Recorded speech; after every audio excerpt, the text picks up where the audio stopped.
ሰላም ሁሴን ወንድሜ እንዴት ናችሁ? አንዴ እኔ ልጠይቅና ልወራድ። እሺ ሰላም ጠይቂ። እሺ ሰላም አለይኩም ጀማ፣ ሰላም ብያለሁ ሁላችሁንም። ሰላም ወራህመቱላሂ ወበረካቱ። ሁሴን ያለሁት ጅዳ ነው። ከአክስቶቼ ልጆች ጋር ኡምራ መሄድ እችላለሁ? ይቻላል። ከመካ ማነው ከጅዳ መካ ከ80 ኪሎ ሜትር በላይ ብዙ ሩቅ አይደለም። ከ80 ኪሎ ሜትር በታች እስከሆነ ድረስ ሴቶች ሰብሰብ ብላችሁ ሄዳችሁ ኡምራ ማድረግ ትችላላችሁ። እሺ አንደኛው አክስቴ ልጅ ወንድ ነው። ያኔ አንደኛዋ ሴቷ ደግሞ እህትና ወንድም ናቸው እነሱ። ሌላ ሴቶች ጨምሬ ነው የሚሆነው? ያ ከሴቶች ጋር ሄዳችሁ ሁለትና ከዚያ በላይ ከሆናችሁ ችግር የለውም። እሺ ጀዛከላህ ኸይር ሽክራን።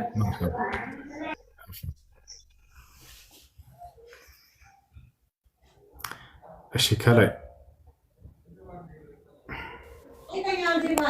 ሁሴን እኔ ጥያቄ አለኝ። እሺ ጥያቄ ሻሃዳ አልያዝኩኝም፣ ግን ረመዳን ጾም መጾም እችላለሁ ወይስ ግዴታ ሻሃዳ መያዝ አለብኝ? ሻሃዳ መያዝ አለብሽ። ያኔ ምክንያቱም ጾም መጾም ከጀመርኩኝ ግዴታ መስገድ አለብኝ እና የሚሰገዱትን አሰጋገዶች ምናምን አላውቅበትም፣ ግን አነባለሁ። እነዚህ ትማሪያለሽ፣ ችግር የለም። እስክታውቂ ድረስ በመማር ትቆያለሽ። ከዚያ በኋላ መስከር ትጀምሪያለሽ። አብሮሽ የሚኖሩ ሙስሊሞች ካሉ ተግባሩን ከእነርሱ ጋር ትሰሪያለሽ፣ ችግር የለም። በሶላት ውስጥ የሚባለውን ደግሞ እስክታውቂ ድረስ ሱብሃነላህ፣ አልሐምዱሊላህ፣ አላሁ አክበር፣ ላኢላሃ ኢለላህ እነዚህን ማለት ትችያለሽ።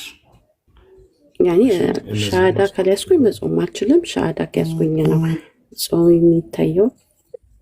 የመጀመሪያው እስልምና መሰረት ሸሃደተይን ነው። ጾም ስንተኛ ደረጃ ላይ ይገኛል ከተባለ አራተኛው ደረጃ ላይ ይገኛል እና ያን ታደርጊያለሽ ማለት ነው። እሺ ሸሃዳ ላስይዝሽ። እሺ አሽሃዱ አላ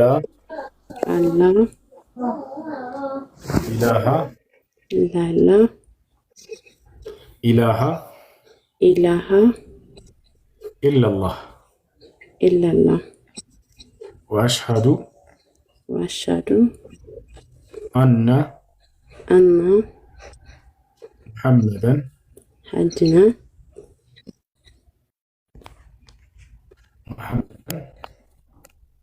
ድምጽ ይቆራረጣል። ሁሴን አልሰማሁም፣ ይቅርታ።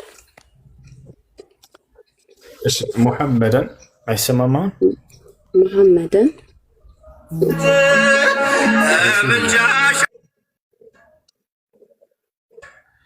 ረሱሉላህ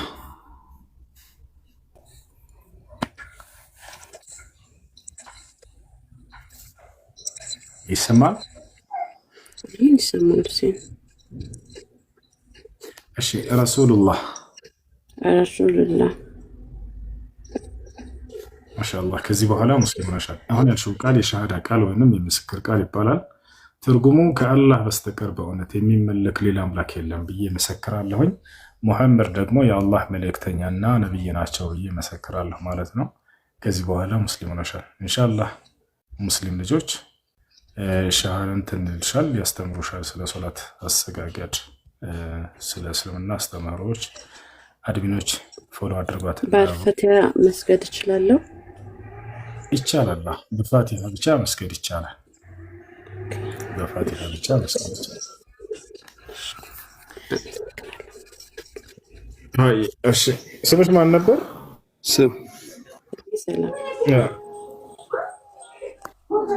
ስምሽ ማን ነበር? ሰላም። እሺ ሰላም። እሺ መቀየር ካልፈለግሽ ስሙ ችግር የለበትም። መቀየር የምትፈልጊ ከሆነ የራስሽ ምርጫ ነው። ስሙ ችግር የለበትም። እሺ እሺ። አድሚኖች በውስጥ ይናግሯትና ስለ ሶላት አሰጋገድ አስተምሯት። ኢስላማዊት ግሩፖች አስገቧት፣ እንድትማር አግዟት፣ ያናገሩሻል። እሺ ሁሴን፣ እኔም እያነበብኩ ነኝ የሰላት መመሪያዎችን ግን በቃ ዝም ብዬ ነው ትናንት ዛሬ ጾም ስያ ዝም ብዬ ጾምኩኝ፣ ግን አልሰገድኩኝም። አሰጋገድ ምንም ስለማላውቅ ፈቲያን አጥንቻለሁ፣ እኔም ይዣለሁ። ይሄ ነው በተራዊ ከልጆች ጋር ድንገት ካገኘው ከልጆች ጋር ሄዳለሁ። ይቻላል። መርሐባሽ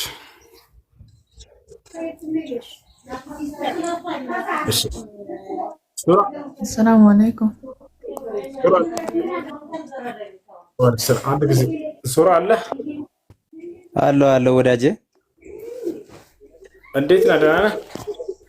አማን ነው አለን። ክርስቲያን ነህ እንዴ? ሌላ እምነት አለ እንዴ? ትክክል እምነት ሌላ እንግዲህ ከክርስቲያን ውጭ እንዴ? ክርስትና የሚባል እምነት አለ እዚህ ዓለም ላይ? መጽሐፍ ቅዱስ ላይ የለም እኮ። እንዴት ክርስቲያን ሆንክ? እኔ የክርስቶስ ደቀ መዛሙርት ነኝ እኮ። ማስረጃ መጽሐፍ ቅዱስ ላይ እግዚአብሔርና ነቢያቶች ክርስትናን እንደሚያውቁት አንድ ጥቅስ፣ ሁለት አይደለም፣ አንድ ጥቅስ እግዚአብሔርና ነቢያቶች ክርስቲያን ሆኖ ብለው ያዘዙበት አንድ ጥቅስ ካለ መጽሐፍ ቅዱስ ላይ እኔ ወላሂ ላዚም ቲክቶክ እንዳለ ጥፍትፍት አድርጌ እሄዳለሁ። ያላ አውጣ መጽሐፍ ቅዱስ ትልቅ ላይ ያለ ምን ማለት ነው? ምን ማለት ነው? መጀመሪያ የሚለውን ማወቅ ያለብን እግዚአብሔርና ነቢያቶች ክርስቲያን ሆኖ ብለው ያዘዙበት ቦታ አለ መጽሐፍ ቅዱስ ላይ። ክርስቲያን ማለት እኮ የክርስቶስ ተከታይ ማለት ነው። በነገራችን ሌላ ትርጓሜ የለውም። እግዚአብሔርና ነቢያቶች ያውቁታል። መጽሐፍ ቅዱስ ላይ አንድ ቦታ ላይ እግዚአብሔር ነቢያቶችን ክርስቲያን ሆኖ ብሎ ያዘዘበት ወይንም ከነቢያት መካከል አንድ ነቢይ ለትውልዱ ክርስቲያን ሆኖ ብሎ ያዘዘበት ቦታ አለ ወይንስ የለም? ግልጽ ጥያቄ። ነቢያቶች የመጡ ከክርስቶስ ከመወለድ በፊት ነው። ከዛ በኋላ ነቢያቶች አልመጡም። ማወቅ ያለብህ መጀመሪያ። ስለዚህ ክርስትና የሚባለው ከነቢይ ከክርስቶስ በፊት አይታወቅም ማለት ነው አይደለ? ኖ ከአምላክ ከክርስቶስ በፊት የሚለውን አርመው ልርምህ። ነቢያቶች መጡ፣ ደካሞች ነበሩ።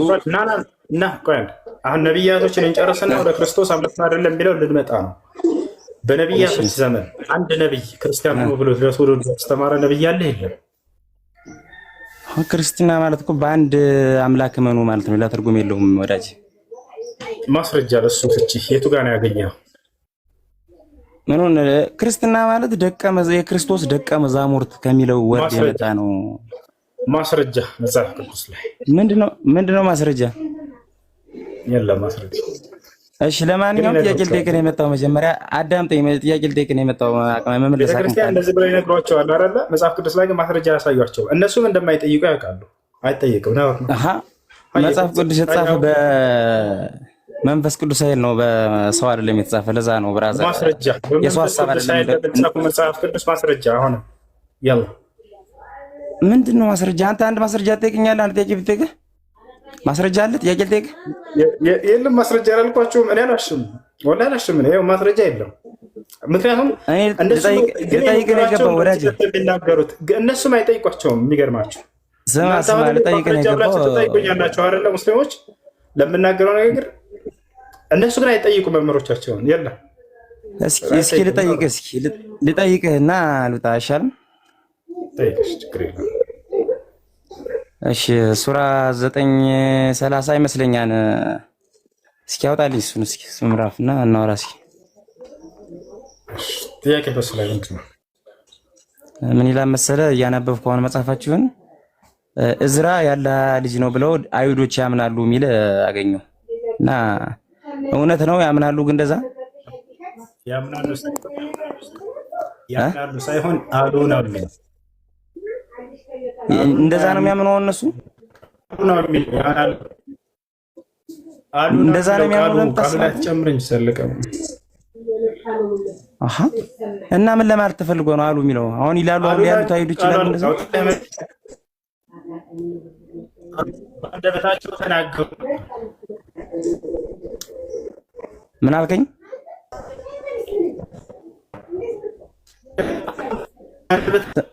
ተናገሩበት ነው አለ።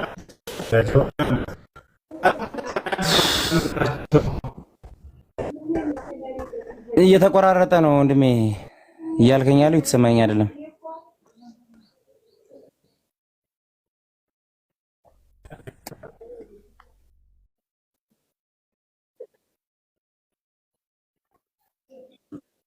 መንበሩሽ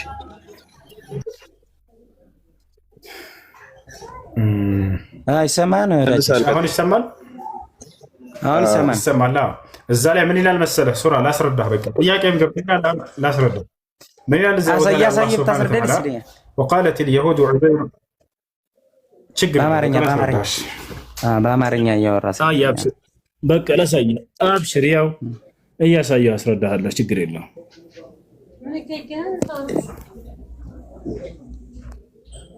ያው 9 ይታያለች። አረ 9:30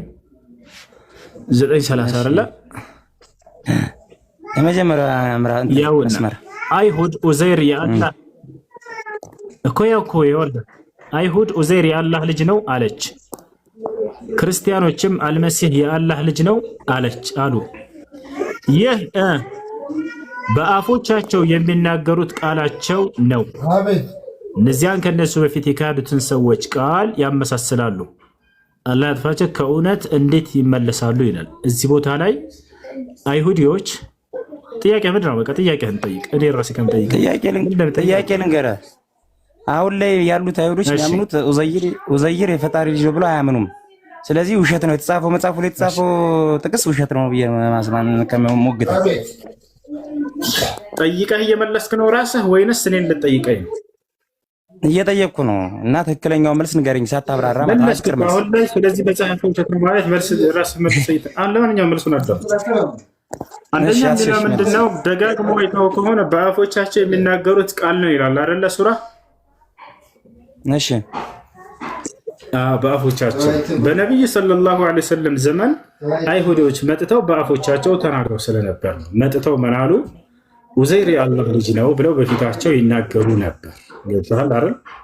ስለዚህ ለዛ የመጣ ምላሽ ነው ይህ የቁርአን አንቀጽ። እንደዛ የሚል ማስረጃ አለ። አሁን ይህ በነብዩ መሐመድ እንደዚህ ይሉ ነበር የሚል ማስረጃ አለ።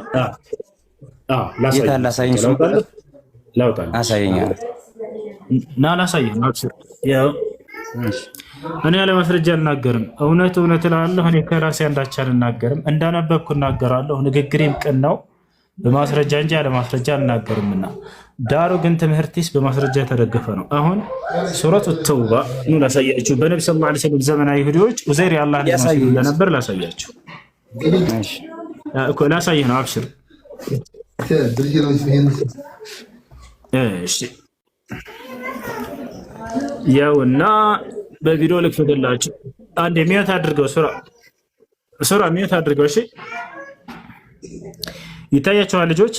ቀጥታ የአሁኑ የቁርአን አንቀጽ ያውና ሱረቱ ተውባ ላይ ያለው ወቃለት የሁድ ዑዘይሩን ኢብኑላህ የሚለው እዚህ ላይ በነቢዩ ሰለላሁ ዐለይሂ ወሰለም ዘመን መጥተው አይሁዲዎች ዑዘይር የአላህ ልጅ ነው ሲሉ ተመልከቱ። ሐደሰና ከና ሰነዱ ነው ማሳየ ሐዲሱን በእርሳቸው ዘመን አይሁዲዎች ይሄን ሲሉ እንደነበር حدثنا أبو كريب قال حدثنا يونس بن بكير قال حدثنا محمد بن إسحاق قال حدثني محمد بن أبي محمد مولى زيد بن ثابت قال حدثني سعيد بن جبير أو عكرمة عن ابن عباس يا نبي صلى الله عليه وسلم صحابانا ورسول من على أتى رسول الله صلى الله عليه وسلم سلام بن مشكم ونعمان بن أوفى وشأس بن قيس ومالك بن الصيف النزه أردت يهودويان ودى صلى الله عليه وسلم قال متتو اندهالو فقالوا اندهالو كيف نتبعك أنديت نكتلها محمد وقد تركت قبلتنا يا إنياني سجدتك تاجا تتهال رسول مانج يروساليم ليش النبي صلى الله عليه وسلم مجمرة ودا يروساليم يسجدوا نبر كزيا رسول تتو ودا مكان يزوروا تعزوا وهم بعد الرجوع جزء تنادوا على يهوديش أنديت نكتلها لن قبلاتنا انتته أكتاجنا انتته كزياس وأنت لا تزعم أن عزير ابن الله عندهم دقمو أنت ندان نكتل كم يادر النجار مكاكل ኡዘይር ወይንም እዝራ የአላህ ልጅ ነው ብለህ አታምንም። እንዴት እንከተልሃለን ይሄን ነገር ትተህ? ያው ይታያል አይደለ? ሱራ ያው አይሁዶች መጥተው ኡዘይር የአላህ ልጅ ነው ብለው ይናገሩ ነበር ከፊታቸው። ማስረጃ ያውና ከዚያ በኋላ ይሄ አሁን የጠየቀው የቁርአን አንቀጽ የወረደው ለዚያ ነው። فأنزل الله في ذلك من قولهم በዚህ በንግግራቸው ምክንያት አላህ ይሄን የቁርአን አንቀጽ አወረደ። ምን የሚለውን وقالت اليهود عزير ابن الله አይሁዶችም እዝራ የአላህ ልጅ ነው አሉ የሚለው ከዚያ በኋላ ነው የወረደው። ስለዚህ በነብዩ ሰለላሁ ዐለይሂ ወሰለም ዘመን ያው እዝራ የአላህ ልጅ ነው ብለው ይናገሩ ነበር አይሁዶች። ይሄን ይመስላል። እሺ መብራት ጠፍቷል ማሙድ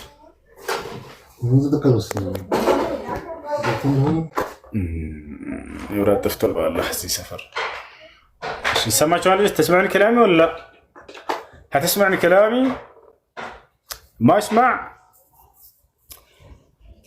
ልጆች ይሰማል ድምጼ በጣም ያናዳል ድምጼ አይሰማም ማሙድ ኢንሻአላህ بسم الله الرحمن الرحيم قال إني عبد الله آتاني الكتاب وجعلني نبيا وجعلني مباركا أينما كنت وأوصاني بالصلاة والزكاة ما دمت حيا قلت برد مزاي السماء من الشهر محمود ጾመኛ ዛሬ ባለ ስንት ቀን ነው ልጾመው? መሐመድ ናማ ህፃን ልጅ ላስቀራላችሁ ቁርአን ና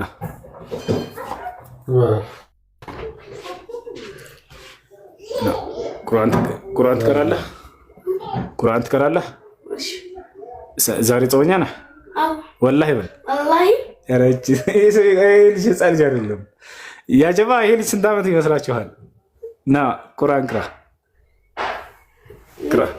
ቁርአን አልሐምዱሊላሂ ረቢል ዓለሚን አርረሕማን አርረሒም ማሊክ የውሚዲን ኢያከ ነዕቡዱ ወኢያከ ነስተዒን ኢህዲና ሲራጠል ሙስተቂም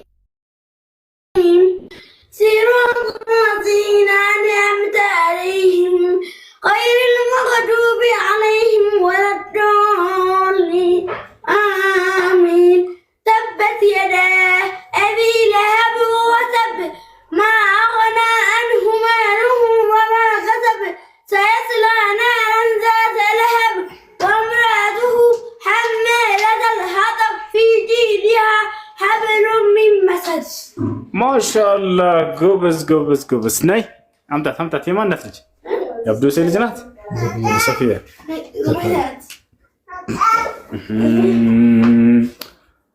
قلت ما شاء الله لا قوة إلا بالله ناي ورزي إن تراني أنا أقل منك مالا وولدا فعسى ربي أن يؤتيني خيرا من جنتك ويرسل عليها حسبانا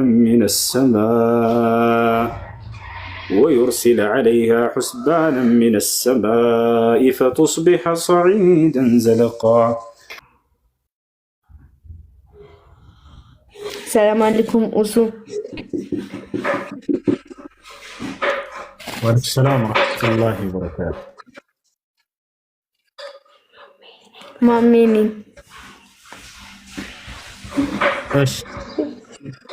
እሺ ማሜ እንዴት ነህ? እንኳን አደረሰ ማሜ ደህና ነህ? እንኳን አብሮ አደረሰ ለረመዳን። ደህና ነህ? ሰላም ነው? ሰላም ነው። ማሻአላህ ወንድሜ ቁርአን ልቅራለህ? ይመታል ከተመቸው ነው ማሚዬ። ቅራልን በጣም ደስ ይላል። ቅራልን ቆንጆ አርጋሽ አባዬ።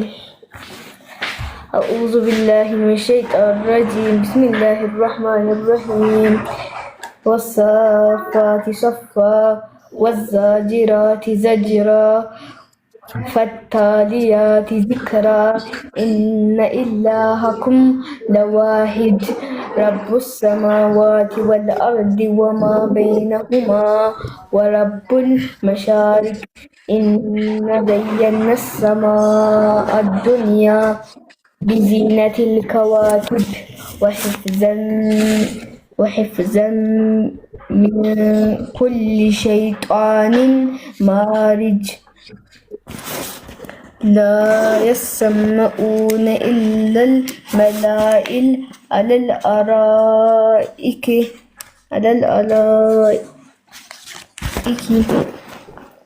من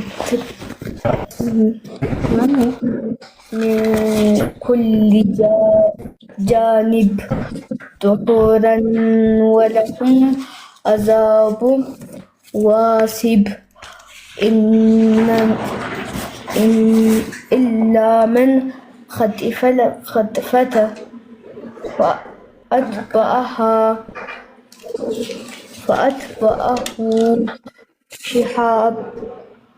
فأتبعه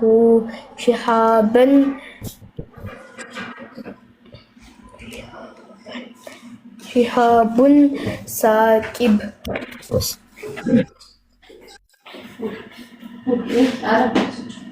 Let's go. ما شاء الله.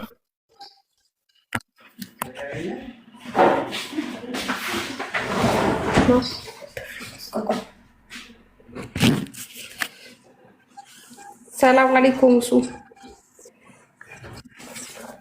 وعليكم السلام ورحمة الله وبركاته. እንዴት ነህ? እኔ እንደው አፉ በለኝና አሁን በተናገርከው ንግግር ትንሽ ልናገር ፈልጌ ነው። እኔ ስለደረሰብኝ ማለት ነው። ወደ ሰሜን አካባቢ ነበርኩ እኔ ማለት ነው። ሰሜን አካባቢ ነኝ እና እንደሰለምኩ የሚገርምህ አሁን ከሰለምኩ 20 ዓመቴ ነው። ግን የሚገርምህ እስካሁን ማለት ነው ቤተሰቦቼ እኔ ሙስሊም እንደሆንኩ እዛ ሀገር ላይ አይወራም ማለት ነው፣ ክልክል ነው። እና እኔ ራሱ ልብስ ገና ወደዛ ለመሄድ ለብሼ ለመሄድ ሳስብ ያን ጥቁርሽን ልብስ ለብሰሽ እንዳትመጪ ምናምን ነው የምትባለው። ገና ትዕዛዝ ነው የሚሰጥህ እና በጣም አስቸጋሪ ነው። እኔ አንድ ልጅ ራሱ ማውቀዋለ ሰልሞ አሞታል፣ ይሄ ልጅ ታሟል፣ ጤነኛ አይደለም ብለው ከግንድ ጋር የሚገርምህ ውጭ ላይ 3 ቀን አሳድረውታል። የሙስሊም ሸይጣን ይዞታል ብለው ማለት ነው። እሺ ይቆራረጣል።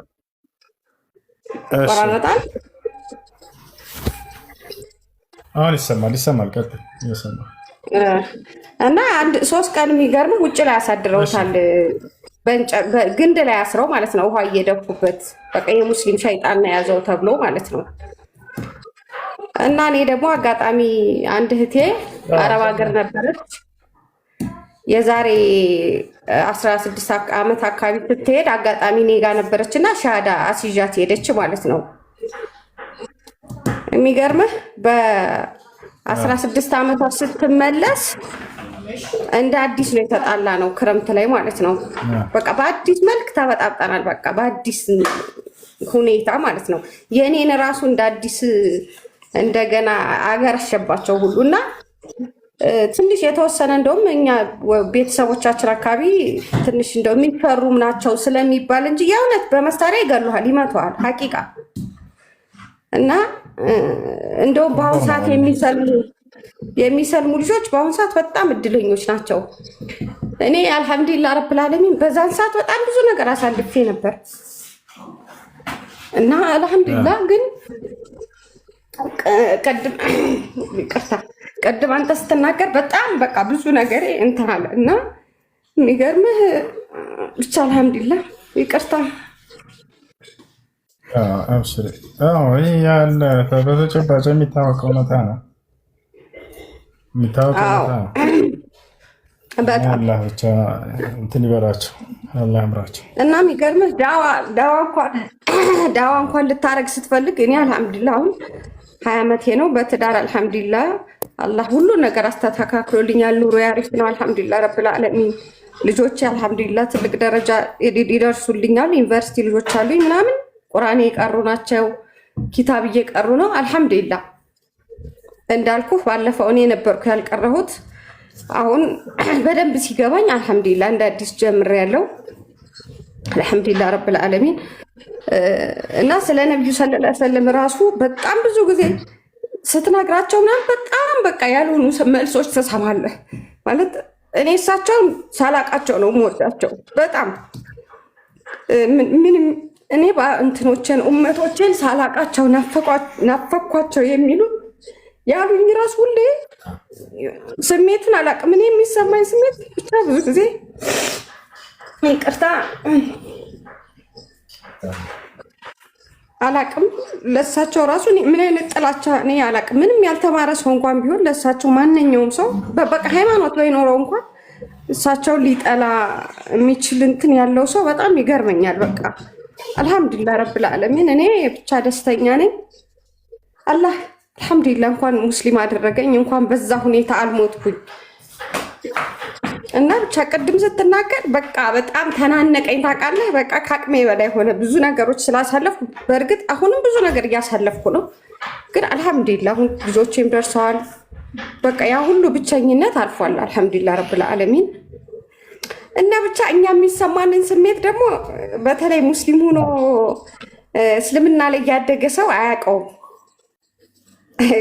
እኔ ሁሌ ይህ ጥያቄ የሚገርም በቃ ከባለቤቴ ጋር ራሱ ከልጆቼ ጋር አጋጣሚ 1-2 እድሉን አግኝቼ ኡምራ አድርጌያለሁ እና እዛ ሂጅ የሚሰማኝ ስሜት በቃ እናንተን የሚሰማችኋል ወይ? እናንተን ይሰማችኋል? ግን ለእኔ የሚሰማኝ ስሜት የእውነት በቃ ራሴን አልቆጣጠርም። እዛ ካባውን ሳይ መዲናን ሳይ በቃ እሳቸውን ያገኘው ሁሉ ይመስለኛል። ብቻ አልሐምዱሊላህ ረብል ዓለሚን ብቻ ደስተኛ ነኝ። አልሐምዱሊላህ። ግን ልክ አንተ እንትን ሲሉ በጣም አመመኝ፣ የሆነ ያመኛል። ለዛ ነው አፉ በላይ በቃ ረዘምኩብህ። መርሐባ ሹክራን ጀዛኪላህ ኸይር። ትክክል የሚገርማቸው መርሐባ ችግር አፉ በሉኝ ሁላችሁ። ማረዘምኩባችሁ ውስጥ የታመቀ ነገር ስላለን ያወጣሁት። አቤት وعليكم السلام ورحمة الله. داعي الحمد لله. داعي الحمد لله. አቤት አንድ መጾም ማትችል እህት አለችኝ። በኔ ደረሰች። እሺ እርጉዝ ነች። በል እሺ እዛ መጾም ስለማትችል እንትን ልትል ማለት ሰውን ለማስፈጠር እንዴት ነው? መጾም ማትችልበት ምክንያት ጊዜያዊ ህመም ከሆነ በሚሻላት ጊዜ ጠብቃ መጾም አለባት። አላህ በቁርአን ላይ ሲናገር ፈመን ካነ ሚንኩም መሪደን አው ዐላ ሰፈሪን ፈዒደቱን ሚን አያሚን ኡኸር ይላል። ከእናንተ በጾም ቀን የታመመ ሰው ካለ ወይንም ጉዞ ላይ የሆነ ሰው ካለ እነዚህን ቀናቶች በሌላ ቀን ቆጥሮ ይጾም ብሏል። ነገር ግን ህመሟ ጊዜያዊ ካልሆነ ለዘላለም አብሯት ከሰውነቷ ጋር የሚዘወትር የህመም አይነት ከሆነ በዚያ በህመም ምክንያት በጾም በጤናዋ ላይ ችግር የሚፈጥርባት ከሆነ አትጾም መስችልች። ነገር ግን ለእያንዳንዱ ቀን ከፋራ ታወጣለች አቅሙ ካላት። ለእያንዳንዱ ቀን አንዳንድ ምስኪን ማብላት ማለት ነው። ነፍሰ ጡር ስለሆነች እሱ ከጊዜ በኋላ የሚወደድ ነው። ስለዚህ ነፍሰ ጡር ከሆነች እርጉዝ ከሆነች መጾሙ አቅሙ ካላት ትጾማለች። በጾም በልጁ ላይ ችግር የሚፈጠርበት ከሆነ የዛኔ ታፈጥርና በሌላ ቀን ስትወልድና ከዛ በኋላ ስትረጋጋ ስትችል ጊዜ ቀባ ታወጣለች።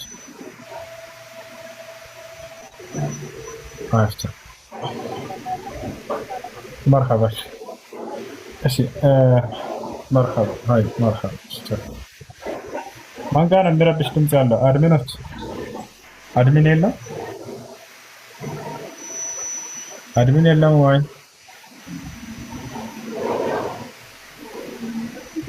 አለ ነው ወጣለ ይረብሻል። ዛውር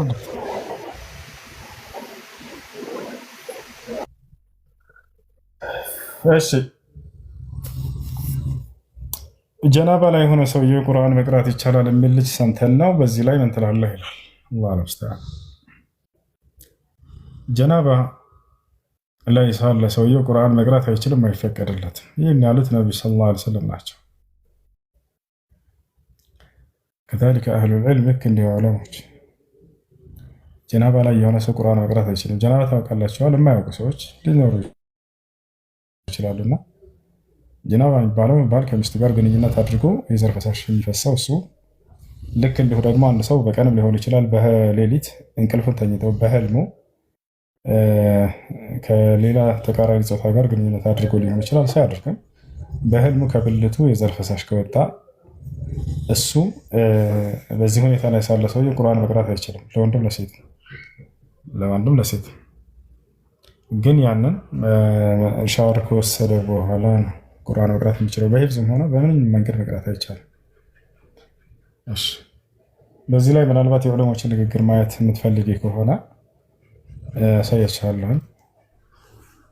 እንመልከት። አንዴ ራሳችሁ ተመልከቱ። ልጆች ማየት የምትፈልጉ ልጆች ካላችሁ ምናልባት እዚህ ጋር ማን ይላል? ይሄ الشيخ الإمام عبد العزيز بن باز رحمه الله تعالى تلق علم حكم قراءة القرآن للجنب، حكم قراءة الجنب للقرآن والاستماع له. الشيء قرآن مقرات بينو كإسلام أنصار جناب لا إله إلا سو لكن ده قرآن ما دامت له رسول. هل الجنب يقرأ كتاب الله غيبا؟ جناب لا إله سو بحفظ قرآن مقرات يشلال لنا، وإذا لم يجز ذلك فهل يستمع له؟ مقرات ما يفكر لك هنا ما دامت يفكر لك هروي لرسول. جزاكم الله خيرا. يا عبد العزيز بن باز الله ما راتشونا يرساتشو ملس من دنا تبلكتو الجنب لا يجوز له قراءة القرآن لا من المصحف ولا عن ظهر قلب حتى يغتسل. جناب لا يالا سو بحفظم هنا قرآن يزولك عنده مقرات هيشلم شهر اسكتات تدرس، لأنه قد ثبت عن النبي صلى الله عليه وسلم أنه كان لا يحجزه شيء عن القراءة إلا الجنابة.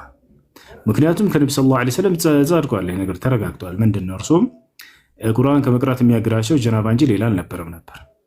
أما الاستماع لقراءة القرآن فلا حرج في ذلك للجنوب. نقول القرآن ما دامت جنابة لا إله إلا سو شكر لهم ما دامت، بل يستحب له ذلك. مكنياتهم عندهم هي ودد اللتان لما فيه من الفائدة العظيمة من دون مس المصحف ولا قراءة منه للقرآن.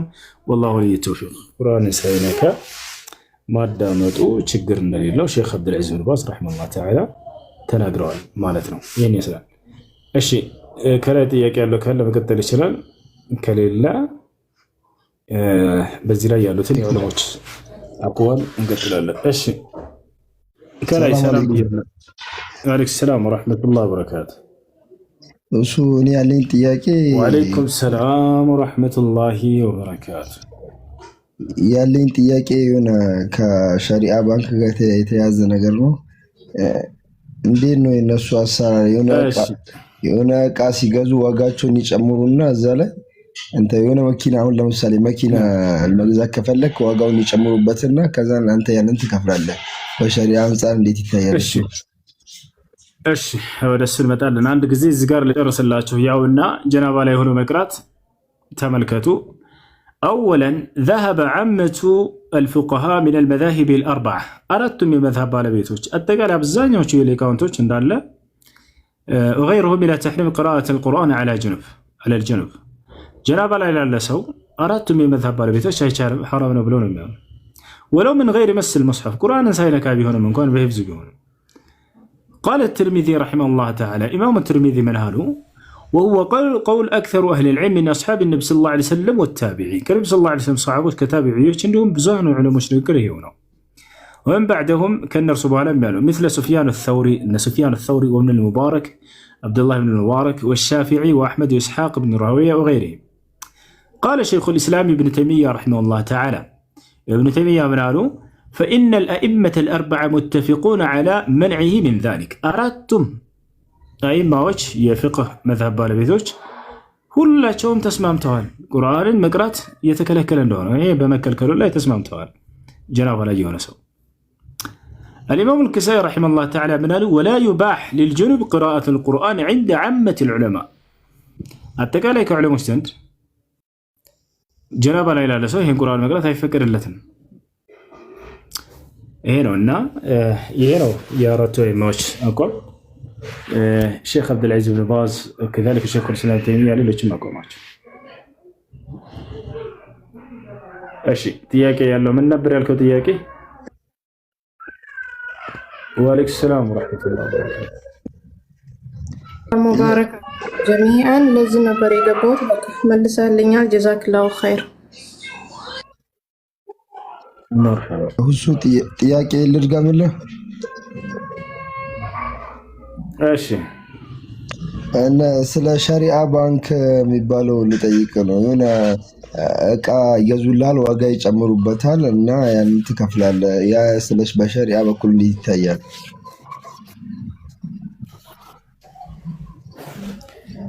እሺ ኢብኑ ዑሰይሚን ረሒመሁላህ ተዓላ ተጠየቁና በዚህ ጉዳይ የሰጡት ማብራሪያ ይህን ይመስላል።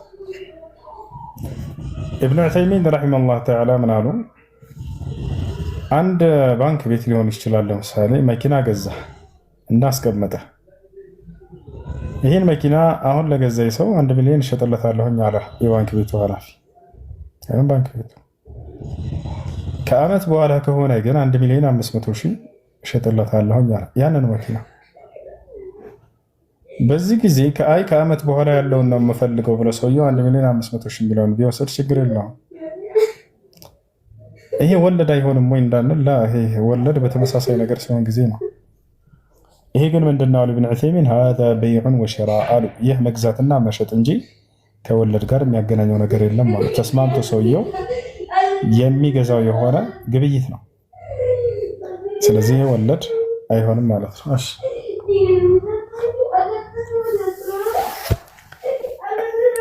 እሺ ጥያቄ ልቀጥል ወያኩ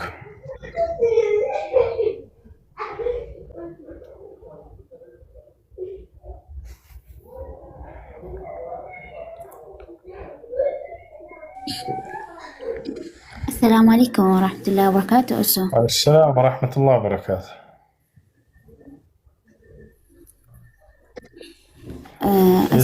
እኔ ልጠይቅ ሁለት ጥያቄ አለኝ። ጥያቄ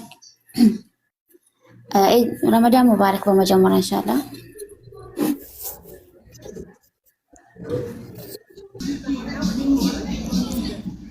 ጥያቄው ማለት ነው ካገቡ ሰዎች ያንን ከባልና ሚስት ዑምራ ቢሄድ ምን ችግር አለው? እዚህ አሁን ሰው የለም ከሚሄድ ሰው ስለሌለ ያለሁት ሪያድ ነው። በአጋጣሚ ልንሄድ ነው። ዑለማዎቹን ጠይቄና የምትሄጂ ነገር ከሆነ እንሄድ ብሎኝ ነበረ። እሺ ካገቡ ሰዎች ጋር ዑምራ ማለት ሴት ልጅ በመሰረቱ ያለ መሕረም ከ80 ኪሎ ሜትር ርቀት በላይ ያለውን ጉዞ እንዳትጓዝ ነው የተባለው። ላ ቱሳፊሩ አልመርአ ቱእሚኑ ቢላሂ ወልየውም አልአኺር መሲረት የውም ዓሊምነቲህ ኢላ መዓ ዚ መሕረም። በአላህና በመጨረሻው ቀን የምታምን ሙስሊም የሆነች ሴት ያለ ዘመድ ብቻዋን ልትጓዝ አትችልም ብለው ተናግረዋል። ስለዚህ ባልና ሚስት ስለሆኑ ከእነርሱ ጋር መሄድ ይቻላል ወይ? አይቻልም። ከ80 ኪሎ ሜትር በላይ ሩቅ ነው አይደል ያለሽበት ቦታ ለመካ ከ80 ኪሎ ሜትር በላይ ሪያድና መካም በስ ከሆነ አይቻልም። በጣም ይርቃል። ከ80 ኪሎ ሜትር በላይ ነው አይቻልም። እሺ طيب ሁለተኛው ጥያቄ ደግሞ ማለት ነው ለምሳሌ አሁን እኔ በሚሰራው ብር ለባለቤቴ ሰነግረው ሰደቃ ቢያወጣ ይሄ ችግር አለ ወይ? ላዚም እሱ መናገር አለብኝ ወይ? የራስሽ ገንዘብ እስከሆነ ድረስ ማስፈቀድ አይጠበቅብሽም። ከሱ ገንዘብ አንስተሽ ሰደቃ ለመስጠት ግን ማስፈቀድ አለብሽ። በጣም ብዙ ገንዘብ ከሆነ ጥቂት ከሆነ አታስፈቅጂውም። ከሱ ገንዘብ ቢሆንም ለምሳሌ ከተባለ ለምሳሌ ሴት ልጅ ባሏ ቤት አብራ እየኖረች እያለች ባሏ የለም መጣና የሚለምን ሰው እንደው የምበላው አጥቼ ነው አለ። የሚበላው ጥቂት ነገር ጠየቀ። ይህን ነገር ከባሏ ማስፈቀድ አለባት ወይ? ላ አይጠበቅባትም። አንስታ መስጠት ትችላለች። ልክ እንደው ትራንስፖርት አጣ የለም ሰውየው ደሃ ነው አይደል? ትንሽ ብር ነው የሰውዬ የጠየቀው። ባል ቢያውቅ ያንን የሚቆጣበት የገንዘብ አይነት አይደለም። ከዚያ በኋላ ትራንስፖርት ጠየቀ ሰው፣ ባልየው የለም በቤት ውስጥ። በዛን ጊዜ ሚስት አንስታ ብትሰጥ ከባለ ፍቃድ ችግር አይኖረውም። ነገር ግን ከበድ ያለ ብር ከሆነ ባል ቢያውቅ ያንን ነገር የሚቆጣበት እና የሚቀየምበት አይነት ገንዘብ ከሆነ የዛኔ ማስፈቀድ ማሳወቅ አለባት። ከራሷ ገንዘብ ከሆነ ከራሷ ከሆነ አታሳውቅም። እሺ ጀዛከላህ ኸይረን። መርሐባ ወያክ ወአለይኩም ወአለይኩም ሰላም። ጥያቄ ነበረኝ። ስለ ዑምራ ነው። ኡምራ ሄጄ ሶፋና መርዋ 7 ነው ያደረኩት እና እዚህ ተስመለስ ጓደኞችም አሉኝ። ግን ሰው 7 ጊዜ አይደረግም፣ በአንድ ገጥ 4 በአንድ ገጥ 3 ነው እንጂ አሉ። እውነት ነው። እውነታቸው አንዱ እንደዚህ ስትሄጂ እና ስትመለሽ ጊዜ እንደ 2 ነው የሚቆጠረው። ስለዚህ ለምሳሌ ሶፋ ሄድና ሶፋ ወደ መርዋ ሲሄድ አንዴ 2 ብዬ መቁጠር እንደሱ ታየው ከፋራ ሲወጅና ብዙ ቀን ሄድኩት እና የለብሽም፣ ምንም የለብሽም። በስተት የተጨመረ ነው። ቀነሰሽ ቢሆን ነው የዛኔ ሄድራሽ ሙይ ትባያለሽ። ለጠቃላይ ይሄ ነው። ነሽዳ የሚሉ ሰዎች ከእውቀት ነፃ ናቸው። ነገሮች በነሽዳ ላይ ይላሉ 7 ወደዛ 7 ወደዚህ የሚል ነሽዳ አልሰማችም? በዛ አይደለም ወላሂ እኔ እሺ አድል ስጭኝ አንድ ጊዜ ላውራ ስለ ነሽዳ አንድ ልናገር። أحذر الناس من الأناشيد اسكت شوي جزاك الله خيرا ሰምታችኋል? 7 ወደዛ 7 ወደዚህ የሚል ነሽዳ እንትን ሲሉ ነው ያየሁት። ምን አያውቁም ስለ ዑምራ ስለ ሐጅ። እነዚህ ሰዎች አሁን ሐጅ አድርጉ ዑምራ አድርጉ ብላችሁ ፍራንክ ብትሰጧቸው የለም በቃ ከየት ጀምረው እንዴት እንደሚጨርሱ አያውቁትም። ግን ነሽዳ እንዲህ እያስባሉ በቃ ዲንን ያወቁ መስላቸዋል። 7 ወደዛ 7 ወደዚህ ይላሉ ዑምራ ላይ 7 ወደዛ 7 ወደዚህ ያላችሁ ማን ነው? እና ስተት ነው ለማንኛውም። እሺ ሌላም ጥያቄ አለችኝ። አንድ ጓደኛዬ ዑምራ ካፊር ነች፣ አዲስ እስልምና የተቀበለች። እሺ እንጂ ታት ታውራ እሺ ሜቱን አሽለፍ አይቀጥል ወደ ጥያቄ አለሽ ቀጥል። እኔ ጥያቄውን ጠይቄ ታች ለማዳመጥ ነው ሴትዮ የሳጠረኝ። ችግር የለም በቃ እሺ ታት ጓደኛዬ ዝቤን ነው እስልምና የተቀበለችው። እናቷን ዑምራ ልታመጣ ነበረ። ካፊር ነው እሱ። ወጯን እኔ ትል እሸኝልሻለሁ አላት። ችግር የለም ከሐራም ምንጭ እስካላመጣ ድረስ የክርስቲያን ሰዎችን ገንዘብ መቀበል ችግር የለም። ከሐራም ምንጭ ማለት ምን ማለት ነው ከተባለ ለምሳሌ አስካሪ መጠጥ ሽጦ ከሆነ ወይንም ደግሞ ከሐራም ምንጭ ከሆነ በጥቅሉ አይቻልም። ከሐላል ከሆነ ግን እንደማንኛውም ሰው ቤት ሰርቶ ከሆነ ለምሳሌ ሐላል የሆኑ ስራዎች ከሆኑ ችግር የለውም። በዚያ ገንዘብ የሌላ እምነት ተከታዮች ገንዘብ ሰጥተዋቸው ብትጠቀሙ ችግር የለውም። ነቢያችን ሰለላሁ ዐለይሂ ወሰለም ከአይሁዲዎች ይበደሩ ነበር፣ ያበድሯቸው ነበር። ጭራሽ ግብዣ ጋብዘዋቸው ሂደው አይ የአይሁድ ምግብ ነውና እኔ አልመጣም ማለት ነው። ሂደው በልተዋል፣ ችግር የለውም። አይ እና ክርስቲያን ሰው ተርቦ ብታገኙ እናንተ ብታበሉት ትችላላችሁ። እሱ ቢያበላችሁ እናንተን ይችላል። ያው ስጋ ከሆነ የዛኔ በአላህ ስም ተብሎ መታረድ ስላለበት ከአላህ ስም ውጭ በሌላ ስም ቢያርዱ አይበላም። ይህን ይመስላል። እሺ ሌላ ጥያቄ ነበረኝ። ባልተቤቴ ጋር ተጋጭቼ 2 ዓመት ያክል ያዋል አይደለም ሽምግልና ላይ ነበርና 2 ዓመት እኔ 6 ዓመት ገንዘብ በሱ ስም ነበር ያለው። ቤቴንም ሽጦታል እና በመሃል ተጋጭተናል። ግን አሁን አልፈልግም ተባብለን 2 ዓመት ነበረ። በሽማግሌ ማልዳኝም ብሎ ነበረ። አሁን ሽማግሌ 2 ዓመት ይገባዋል። የሱን ሳይሆን ሂሳብ እየመቶ ያለው የኔን ነው። እኔ ግን አልሰጥም አልኩኝ። የለኝም የ2 ዓመትን ገንዘብሽን ስጭ እያልሽ ነው ለእሱ አይደለ? አዎ የሱማ ጠፍቷል እዛ ያለው። እኔ ካለማውረድ ብጠይቅ ራሱ የጠየቁኝ የኔን የ2 ዓመት ነው። የ2 ዓመት ገንዘብሽን እንትን በይ እያልሽ ነው። አዎ እኔ ደግሞ የለኝም አልኩኝ። በጣም ያሳዝናል ወላሂ። ሀገራችን ሽማግሌዎች ሀገራችን ላይ ሽምግልና ሽበት ባበቀለ መሰለኝ። ሽምግልና አላህ ሱብሓነሁ ወተዓላ በቁርአን ላይ ሲያነሳ ግን እውቀት ወዳላቸው ሰዎች ነው።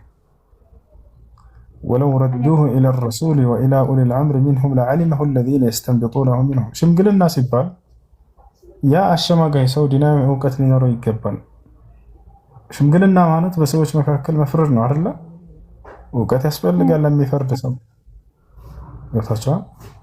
ስለዚህ ሀገራችን ሽማግሌዎች በምንድነው በሽበት ባበቀለ ነው ያደረጓቸው። ከዛስ እኔ አልተጠማቀሁም በቀጠሮ ነው ያለው። በፈጣሪ ስም ላውራ እስክጨርስ አንድ ጊዜ እድል ትሰጭኛለሽ? 1 ደቂቃ ላውራ። ሽክራን ምን ታድርግ እስክጨርስ። ስለዚህ የሀገራችን ሰዎች ምን ያደርጋሉ? ሴት ልጅ ሳውዲ አረቢያ 4 ዓመት ሰርታ ትመጣለች። ከዛስ የ2 ዓመት የሰራሽውን ያስቡና ለባልሽ ይንስጭ ማን ይሄን ያለው? ማን ነው ይሄን ያለው? ከየት ነው ያገኙት? እሷ ፍቺ ከጠየቀች ሴት ልጅ እንደ እስልምና ባሏን ፍቺ ብትጠይቅ እንደዛ ነው አይደል? አካፊ ምላት ለዛ ነው። ፍቺው የመጣው ከባል ነው ወይንስ ከሚስት የሚለው መጀመሪያ ይታያል። ከባል ከሆነ አልፈልግም ብሎ የፈታው 5 ሳንቲም አይቀበላትም፣ እንዳውም ካለው ገንዘብ ያካፍላታል። ይህን ያለው አላህ ሱብሓነሁ ወተዓላ ነው። ወሊልሙጠለቃቲ መታዑን ቢልማዕሩፍ አለ። ለተፈቱ ሴቶች በታወቀው መንገድ ለእነርሱ መታቀሚያ ሊሰጣቸው ይገባል ብሏል። ሐቀን ዐለል ሙተቂን አላህን በሚፈሩ ሰዎች ላይ ግዴታ ሲሆን አለ። አላህን ባትፈራም ትሰጣለህ፣ ግዴታ ነው። አንድ ቤት አድርጎ እሺ። ፍቹ ከሷስ ከሆነ የመጣው ከሷ ከሆነ የመጣው ለምሳሌ አብረው እየኖሩ እያለ አሳማኝ የሆነ ምክንያት ካላት ምንም 5 ሳንቲም አትሰጠውም ማለት ነው። ለምሳሌ ሶላት አልሰግድም ማለት ሰው የዛኔ መከረችው አስመከረችው፣ ሊሰግድ አልቻለም። የዛኔ ፍታይ ትለዋለች። ፍቺ ስለጠየቅሽ ስጪ፣ ለ5 ሳንቲም አትሰጥም። አሳማኝ በሆነ ምክንያት ከሆነ ፍቺ የጠየቀችው ሐቅ አላትና መብት አላት። ለምሳሌ ወይንም የማስተዳደር አቅሙ አልቻለም። በቃ ካልቻልክ ከዚህ በኋላ ልቀቀኝ፣ የራሴን ህይወት ልኖር አለችው። የዛኔ ፍቺ ስለጠየቀች እሷ ትስጥ ይባላል? ለ5 ሳንቲም አትሰጥም። የማስተዳደር ግዴታ በእርሱ ላይ ስላለበት ይህን አቅሙን ስላልተወጣ ነው ፍቺ የጠየቀችው። ነገር ግን ይህን ሰው በቃ ልወደው አልቻልኩም ማለች። ከጊዜ በኋላ ብለው እየኖሩ ያለምንም ምክንያት በቃ ከእርሱ ጋር ልኖር አልችልም። እሺ ይሄ ሰው ያጎደለብሽ ነገር አለ? ምንም ነገር የለም፣ ሁሉ ነገር በእጄ በደጅ አድርጎልኛል። ግን በቃ እሱ ልወደው አልቻልኩም፣ ፍቅሬ ወጣ ከልቤ ውስጥ። ከዚህ እቺ ሴትዮ አይ ተገደሽ ኑሪ አይላትም ኢስላም። እየጠላሹ ግዴታ ኑር አለብሽ የለም። ታዲያስ ነገር ግን ከእርሷ ስለሆነ ፍቺ ጥያቄ የመጣው እዚህ ምንም አይነት ምክንያት ስላላገኘችበት የዛኔ ስታገቢ ጊዜ የሰጠሽን መህር ብቻ ጥሎሽ ብቻ ስጭው ነው የምትባለው። ሌላ ገንዘብ ምናምን የ3 ዓመት የ2 ዓመት ገንዘብ የሰራችውን ለ5 ሳንቲም አትሰጠውም። ይቅርታ 5 ሳንቲም በዛ፣ የ5 ሳንቲም ፍርካሽ አትሰጠውም። ለዚህ ማስረጃ ምንድን ነው? ነቢያችን ሰለላሁ ዐለይሂ ወሰለም ጃአት እምራአቱን ኢለ ነቢይ ሰለላሁ ዐለይሂ ወሰለም፣ አንዲት ሴት ወደ ነብዩ ሰለላሁ ዐለይሂ ወሰለም ጋር መጣች። ከዚያ በኋላ ያ ረሱለላህ ኡሪዱ አን የጠልቀ ሊዘውጂ፣ ባሌ እንዲፈታኝ እፈልጋለሁ ብላ ጠየቀች። ነቢያችን ሰለላሁ ዐለይሂ ወሰለም ታዲያ ወዲያው ፍታት አላሉት። በመካከላቸው ያለውን ችግር ጠየቁ። ለምን አሏት። ለምን ከእርሱ መለያየትን መፈታትን ፈለግሽ አሏት። በቃ ልወደው አልቻልኩም። እንዴት? ከዕለታት አንድ ቀን ከጓደኞች ጋር ቆሞ ታየዋለች። የዛኔ አቋሙ ወረደባት፣ ከውስጧ ፍቅሯ ወጣ። በቃ መቼ እንደምጠላ አይታወቅም። ሴት ልጅ ከጠላችህ የዓለም ሽማግሌ ቢሰበሰብ ልትወዳህ አትችልም። ከወደደችህ የዓለም ጠላት ቢሰበሰብ ጣጣ ያላትም ሴት ልጅ ገብቶሃል? ሁሌ መስራት ያለብህ ከእርሷ ጋር ስትኖር ከሚስትህ ጋር እርሷን በፍቅር መያዝ ብቻና ብቻ ነው። ነብዩ ሰለላሁ ዐለይሂ ወሰለም ሲናገሩ ከፍቅር ውጭ ሌላ ምንም ነገር ሊገዛት አይችልም። በትክክል አንተ ግን እርሷ ዘንድ ተወዳጅ ከሆንክ መስሚያ ጥጥ ነው። የዓለም ሰው ለምን ሙሉ የዓለም ሕዝብ ተሰባስቦ አንተን እንዲጠላ ሊያደርግ ቢሞክር ጣጣ የላት። አንዴ ከጠላችህም አንዴ ልቧ ከሸፈተ አንተን ከጠላ የዓለም ሽማግሌ ቢሰበሰብ ጉዳይ አይደለም።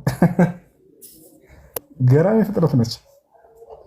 ስለዚህ ነቢያችን ሰለላሁ ዐለይሂ ወሰለም ለምን አትወጂውም ብለው ግዴታ ጫና አላደረጉም። ተመልከቱ፣ የሴትን ልጅ ልብ በደንብ የሚያውቁ ነብይ ናቸው።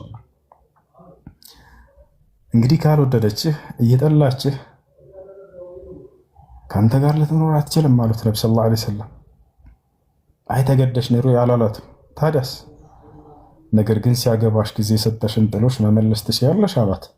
ወዚያዳ ያ ረሱላህ አለች። አርያም ብቻ ሳይሆን ጨምሪ ካላችሁኝ እጨምራለሁኝ አለ ሴትዮዋ። ነብዩ ሰለላሁ ዐለይሂ ወሰለም ፈገግ አሉና ጭማሪ እንኳን አያስፈልግም አሏት። ተመልከቱ፣ ዛሬ ላይ ሽማግሌዎች ምን ያደርጋሉ? እሷ እንደተናገረችው ሲያገባት ጊዜ ከሰጣት ጥሎሽ በተጨማሪ የ2 ዓመት ደሞዝሽን ሳዑዲ የአረብ ሀገር ላይ የሰው ፊት እየገረፈሽ ሽንት ቤት ጠርገሽ ያመጣሽውን ገንዘብ አካፊ ይሏታል። ወላሂ ሃዛ ዙልሙን ዐዚም፣ ይሄ ትልቅ የሆነ በደል ነው። ይሄ ትልቅ የሆነ በደል ነው። እሱ እግርና እግሩን አጣፍቶ እንዲህ ሲቅም ቆይቶ ምናምን ልክ ካገዛ የሳዑዲ አረቢያ የሁላ ሙቀት እንትን ብላት ይዟት የመጣችውን ገንዘብ አካፊ ይሄ በፍጹም ይሄ ከኢስላም አይደለም። ይሄ በፍጹም ፍትህ አይደለም። ነቢያችን ሰለላሁ ዐለይሂ ወሰለም ያችን ሴት ያሏት ሲያገባሽ ጊዜ የሰጠሽን መህር ጥሎሽ ብቻ መልሽለት ነው ያሏት። ጥሎሿ ምን ነበር? ሲያገባት ጊዜ የሰጣት ሰውየው መሬት ነበር፣ የአትክልት ስፍራ ነበር። ሐዲቃ የአትክልት ስፍራ ነው። هل تردين له حديقته አላት። አትክልቱን ስፍራ መመለስ ትችያለሽ፣ ትመልሽለታለሽ አላት። ወዚያዳ ያ ረሱላህ አለች። ኧረ ተጨማሪ እንመልሳለሁ። እሺ እና ሩዲ ለሁ አልሐዲቃ አሏት ነቢ ሰለላሁ ዐለይሂ ወሰለም። የአትክልቱን ስፍራ መልሽለት። ወጠሊቅሃ አሉት። አንተ ደግሞ ፍታት አሉት። መፍታት ግዴታ አለበት። ከጠላችና አልወደደም ካለች ሴት ልጅ አልወደም ካለች ወይም ደግሞ የሚያፋታ አሳማኝ የሆነ ምክንያት ካላቸው የዛኔ በግዴታ ማኖር አይችልም ሴት ልጅ። ስለዚህ በላይ ሽማግሌ እኔን አድርጉኝ ማለት ስቀልድ ነው። መልሶ ይህን ይመስላል። እሺ ጀዛከላሁ ኸይር።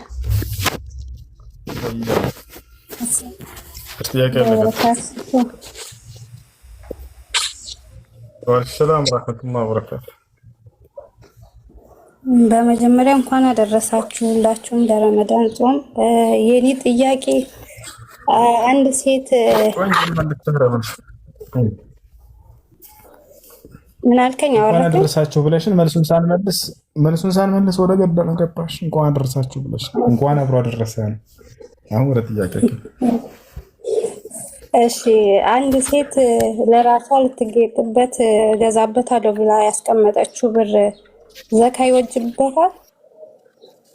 ምን ገዛለሁ ብላ ያስቀመጠችው ብር የምትጌጥበት ማለት ለራሷ ማለት ነው፣ መጋጌጫ ጥሬ ብር ካለ ተቀረጠ የዘካ መጠኑ ንሳቡ የደረሰበት ብር ከሆነ ዘካ አለበት። ዘካ አለበት። እሱን ብቻ ነው ወይስ ካለው ጋር ደምራ ነው? ማለት እገዛበታለሁ ያለችው ብር አመት ከሞላው ነው ወይስ ሙሉ ገንዘብ እንዳለ ኪሷ ያለው ሙዳያው ላይ ያስቀመጠችው ገንዘብ ካለ በጉፍታ ጠቅልላ ያስቀመጠችው 10 ብር ካለ እሱ ሳይቀር ሁሉም ይደመራል። ዘካ ስታወጡ ጊዜ ባንክ ቤት ያለ ገንዘብ፣ በኪሳቸው ያለ ገንዘብ፣ ሰው ላይ ያላችሁ ብድር እንደሚመለስ እርግጠኛ የሆናችሁበት ገንዘብ ካለ ያ ሁሉ ተደምሮ ጊዜ መደመር ነውና ከዚህ እንደገና ታካፍሉታላችሁ። ከመደመር በኋላ መከፋፈልና መበታተን አለና ከዚያ በኋላ ለአርባ ታካፍሉታላችሁ ያላቸውን ገንዘብ። ከዛ እንትን ይበል ዘካ ይወጣለታል። እሺ ተገዝቶ ያለውስ ራሷ የምትለብሰው ከሆነ እሱስ ላይ ይወጅብበታል? እሺ ለማጌጥ የተገዛ ገንዘብ ወይንም ያጌጠችበት ዘካ አለበት የለበትም በሚለው በጉዳይ በዑለሞች መካከል ኺላፍ አለ፣ ሁለት ሀሳብ አለ። ነገር ግን ትክክለኛ ዘካ ይወጣለትም ለመሸጥና ለማትረፍ የተቀመጠ ጌጣጌጥ ነው ዘካ ይወጣለት የሚለው ነው። እሺ ሌላኛው ጥያቄ እህቴ ከባለቤቷ ጋር አልተግባቡም ነበርና ፍቺ ስጠይቀው ብዙ ጊዜ ሊፈታት ፍቃደኛ አይደለም እና ሸሪዓ ፍርድ ቤት ሄዳ እንትን ማለት ትችላለች? ፍቺ መጠየቅ ትችላለች?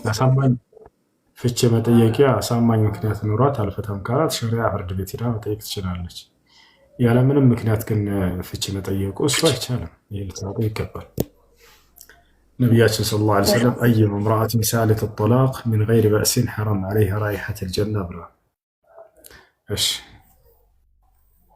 ጀዛከላህ ኸይረን አላህ ይጠብቅ። ሰላም አለይኩም።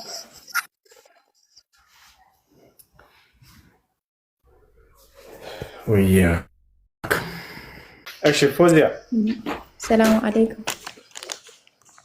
ወአለይኩም ሰላም ወራህመቱላሂ ወበረካቱ። እሱ እንዴት ነህ? ደህና ነኝ አልሐምዱሊላህ። ረመዳን ሙባረክ። እንኳን አደረሰን። እሺ ብሱ ጥያቄም ነበረኝ። ጥያቄውን ልጠይቅህና ለልጅቶ ግልጽ እንዲሆንላት ያው አቅም ክፋራ ምናምን ካለው ከዛ 3 እህቶች አሉ ሸሃዳ መያዝ የሚፈልጉ እነሱን ሸሃዳ ታስይዝልኝ። በውስጥም ጽፌልህ ነበር በነገራችን። እሺ ከመጀመሪያው ጀምሬ ላስረዳህ ግልጽ እንዲሆንልህና ልጅቷ የእስልምና እምነት ተከታይ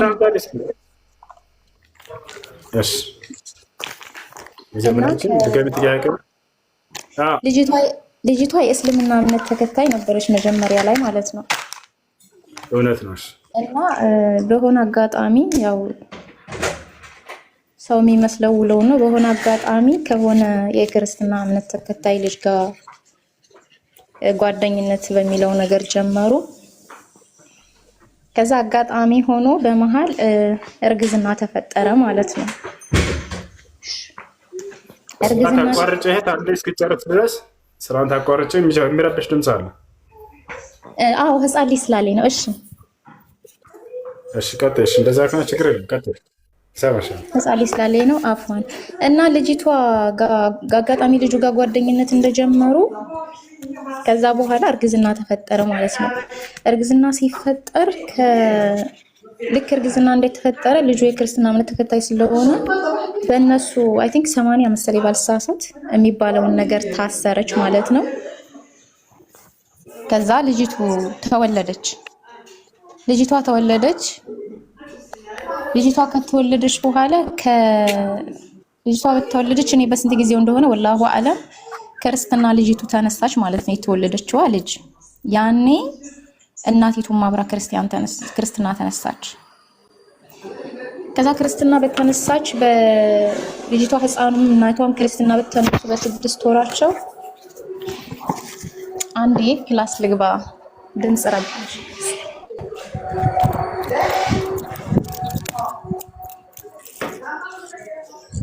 አፋን አንዴ ድምፅ ረብሽ ወይ ይቅርታ።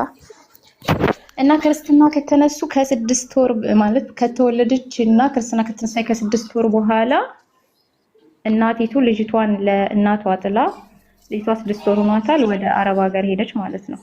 ያኔ ምንም በእስልምናውም ሆነ ምንም የምታውቀው ታሪክ አልነበረም። ወደ አረብ ሀገር ሂዳ ያው በመሃል ልጅቷ ስለተረገዘች እንጂ ያን እምነት አምናበት ምናምን አይደለም እዛ ቦታ የገባችው። አረብ ሀገር ሄደች። አረብ ሀገር ስትኖር እዛ ቦታ ስትኖር ቁርአን ትቀራለች፣ ሶላት ትሰግዳለች። ነው እስካሁን ቁርአን ትቀራለች፣ ሶላት ትሰግዳለች። ነገር ግን ሸሃዳ የሚባለውን ነገር አልያዘችም ማለት ነው። ከዛ ድጋሚ ወደ ኢትዮጵያ ተመለሰች። ወደ ኢትዮጵያ ስትመለስ ከሱ ጋር ተገናኘች ማለት ነው። ያው ባሏ ስለሆነ ከሱ ጋር ተገናኘች። በእነሱ ሃይማኖት ለማን ስላላቸው ድጋሜ ሌላ ልጅ ተወለደች ማለት ነው። ሁለተኛዋ ልጅ ምንም አይነት ክርስትና ምንም የሚባል ነገር አልተነሳችም። ያቺኛዋም የመጀመሪያዋም ክርስትና ተነስታለች፣ ግን ከ6 ወሯ ጀምራ ከእናቷ ጋር ነው ያለችው። ከዛ በኋላ ያው ልጆቹ ማደግ ቀጠሉ ማለት ነው። እናቲቱ ዝም ብላ ትሰግዳለች፣ ትጾማለች፣ ምናምን ቁርአን ትቀራለች። ሻሃዳ ግን አልያዙም ልጆቹም። አንደኛዋ ልጅ ክርስትና ተነስታለች፣ አንደኛዋ አልተነሳችም። እና ይሄ እንዴት ይታያል ማለት በጣም እየረበሸ ስለሆነ ነው ለኔም እና ለሷም በጣም ጥያቄ ሆኖባት ማታም ለብዙ ሰው ጽፌም ነበር በውስጥ መግባት አልቻልኩም። አጋጣሚ ነው አልሐምዱሊላህ ማገኘው። እስኪ ያለው ነገር አብራራልኝና ልጆቹም እሷ ዝናት አሁንም ኢትዮጵያ ልጆቹ ኢትዮጵያ ናቸው። ልጆቹም በስልክ ማስያዝ ይቻላል። እሷን ደግሞ ከተቻለ አሁን ካልቻልክ ማታ በፈለከው ሰዓት አመጣትና ሻሃዳ ትይዛለች ማለት ነው። ልትሞት ትችላለች። ልጆቹን ሊሞቱ ይችላሉ። ማን ያውቃል?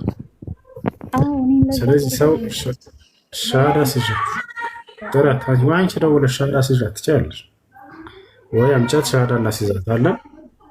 ሻሃዳ ግን ቶሎ መያዝ አለበት። እሺ ጠብቀኝ አንዴ በኢሞል ደውላት። እሺ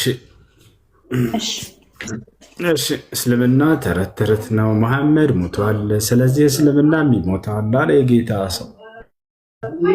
ክርስትና ተረት ተረት ነው፣ ኢየሱስ ሞቷል። ከዛስ ይሄን በቃ የክርስትና ትክክለኛ ማስረጃ መገን ቅዱሳን ምን ይሻላል? እስከ መቼ ድረስ ነው በተረት የምታምኑት?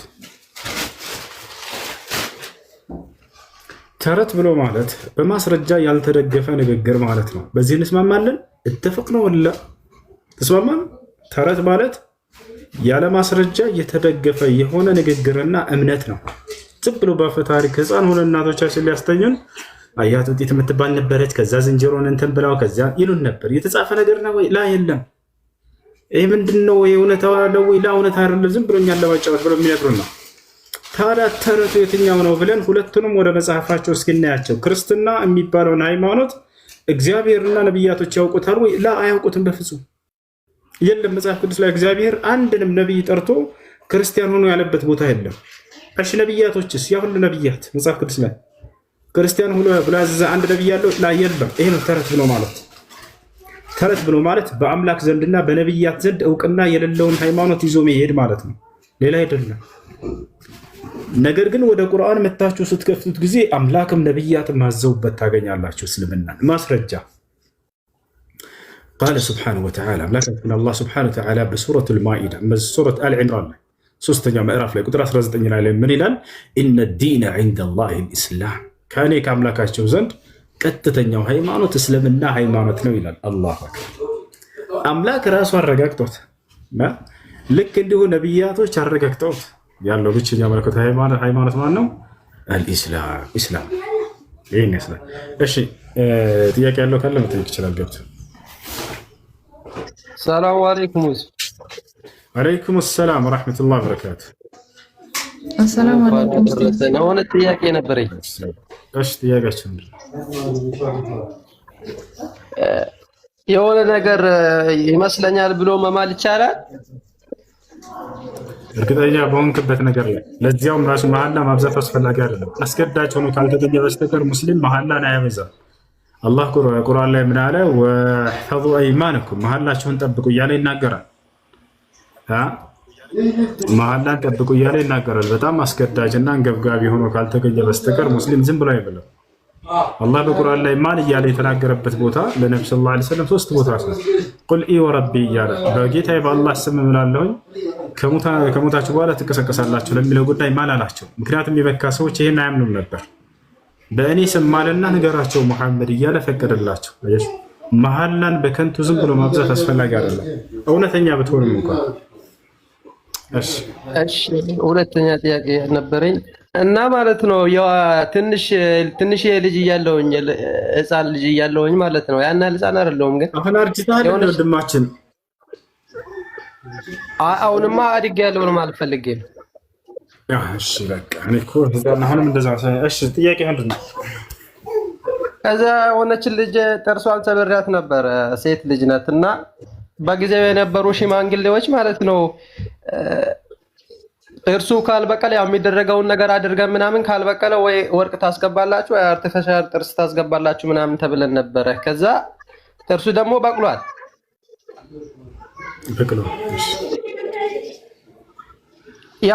ያን የነበሩ ሽማግሌዎች ምናልባት በደንብ ላያውቁ ይችላሉ። አሁን ማድረግ ያለብኝ ነገር አለ?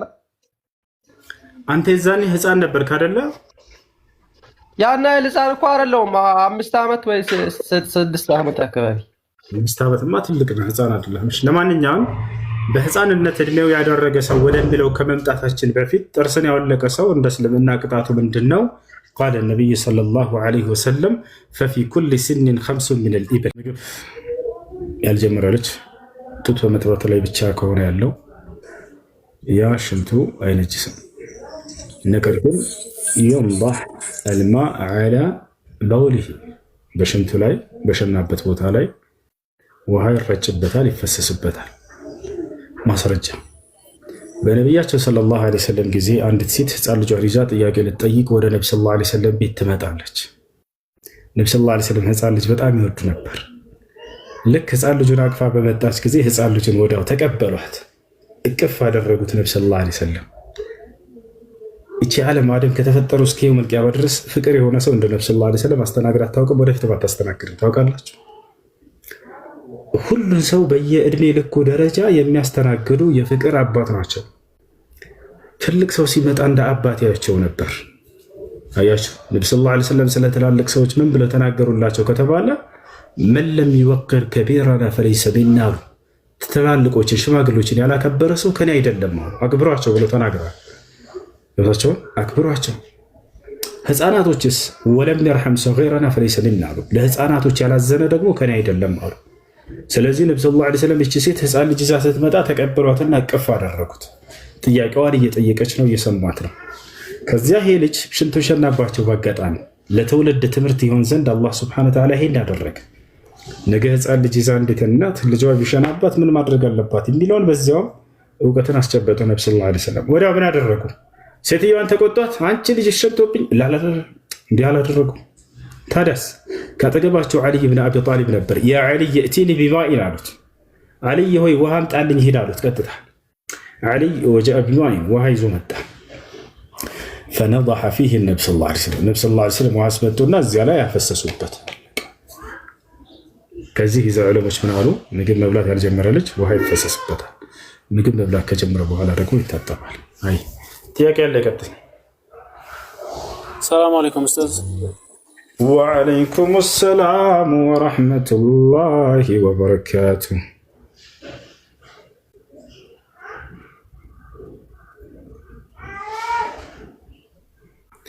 እሺ የእንስሳትን ሽንት ይነጅሳል አይነጅስም? በዚህ ጉዳይ በዑለሞች መካከል ኺላፍ አለ። ሁለት ሐሳብ አለ። ሚዩት አድርጉ። እንደዚህ ሚዩት አድርጉ። ወይ ሀሎ ነዝሉሁም ተሕተ ይስራ። እሺ የእንስሳት ሽንት ይነጅሳል አይነጅስም በሚለው ጉዳይ ላይ በዑለሞች መካከል ሁለት ሐሳብ አለ። ግማሽ ዑለሞች ይነጅሳል ብለዋል፣ ሌሎች ደግሞ አይነጅስም ብለዋል። አሁን የዑለሞችን ኺላፍ እናንሳና ከዚያ በኋላ ራጅሑ የትኛውን የሚለውን እንደ ማስረጃ እንሄዳለን። ምክንያቱም አላህ በቁርአን ላይ ምን አለ? ፈኢን ተናዘዕቱም ፊ ሸይን ፈሩዱሁ ኢለላሂ ወረሱል። በሆነ ሃይማኖታዊ ጉዳይ ላይ ብትጨቃጨቁ ባትግባቡ ወደ አላህና ወደ መልእክተኛው መልሱት። ያ ማለት ወደ ቁርአንና ወደ ሐዲስ መልሱት ማለት ነው። ይህ ነው። ስለዚህ ሐናቢላዎች ለብቻ፣ ልክ እንደው ደግሞ ሻፊዒዎች ለብቻ። ሻፊዒዎች ምን አሉ? የእንስሳትም ሆነ የሰው ሽንቱ ይነጅሳል አሉ። ምን አሉ? የእንስሳትም ይሁን የሰው ሽንቱ ይነጅሳል። የእንስሳት ስጋው የሚበላም ሆነ የማይበላ ሁሉም ይነጅሳል አሉ። አያቸው አይደለ? ምን አሉ? የእንስሳት ስጋው የሚበላም ሆነ የማይበላ ሽንቱ ይነጅሳል አሉ። ኮሜንት ላይ ክፉ ነገር ለሚጽፉ ሰዎች አንድ ሙስሊም መልስ እንዳይሰጥ እንዳላያችሁ ሆናችሁ እለፏቸው። ልክ እንዳላየ ሁኜ እንደማልፋቸው አላህ በቁርአን ላይ እንዳታውቃላችሁ። ወደ መልሶ የቀደሙን ቀጥለዋል። ወአዕሪድ አኒል ጃሂሊን የሚል ቁርአን አንቀጽ በርካታ ቦታ ላይ አለ። ከመሃይማኖች እለፏቸው፣ ዝም በላቸው አለ። ዑመር ብን አልኸጣብ ምን አለ? አሚቱል ባጢለ ቢሱኩት ያን ሐሰትና የሐሰት ባለቤቶችን ዝም በማለት ግደሏቸው አለ።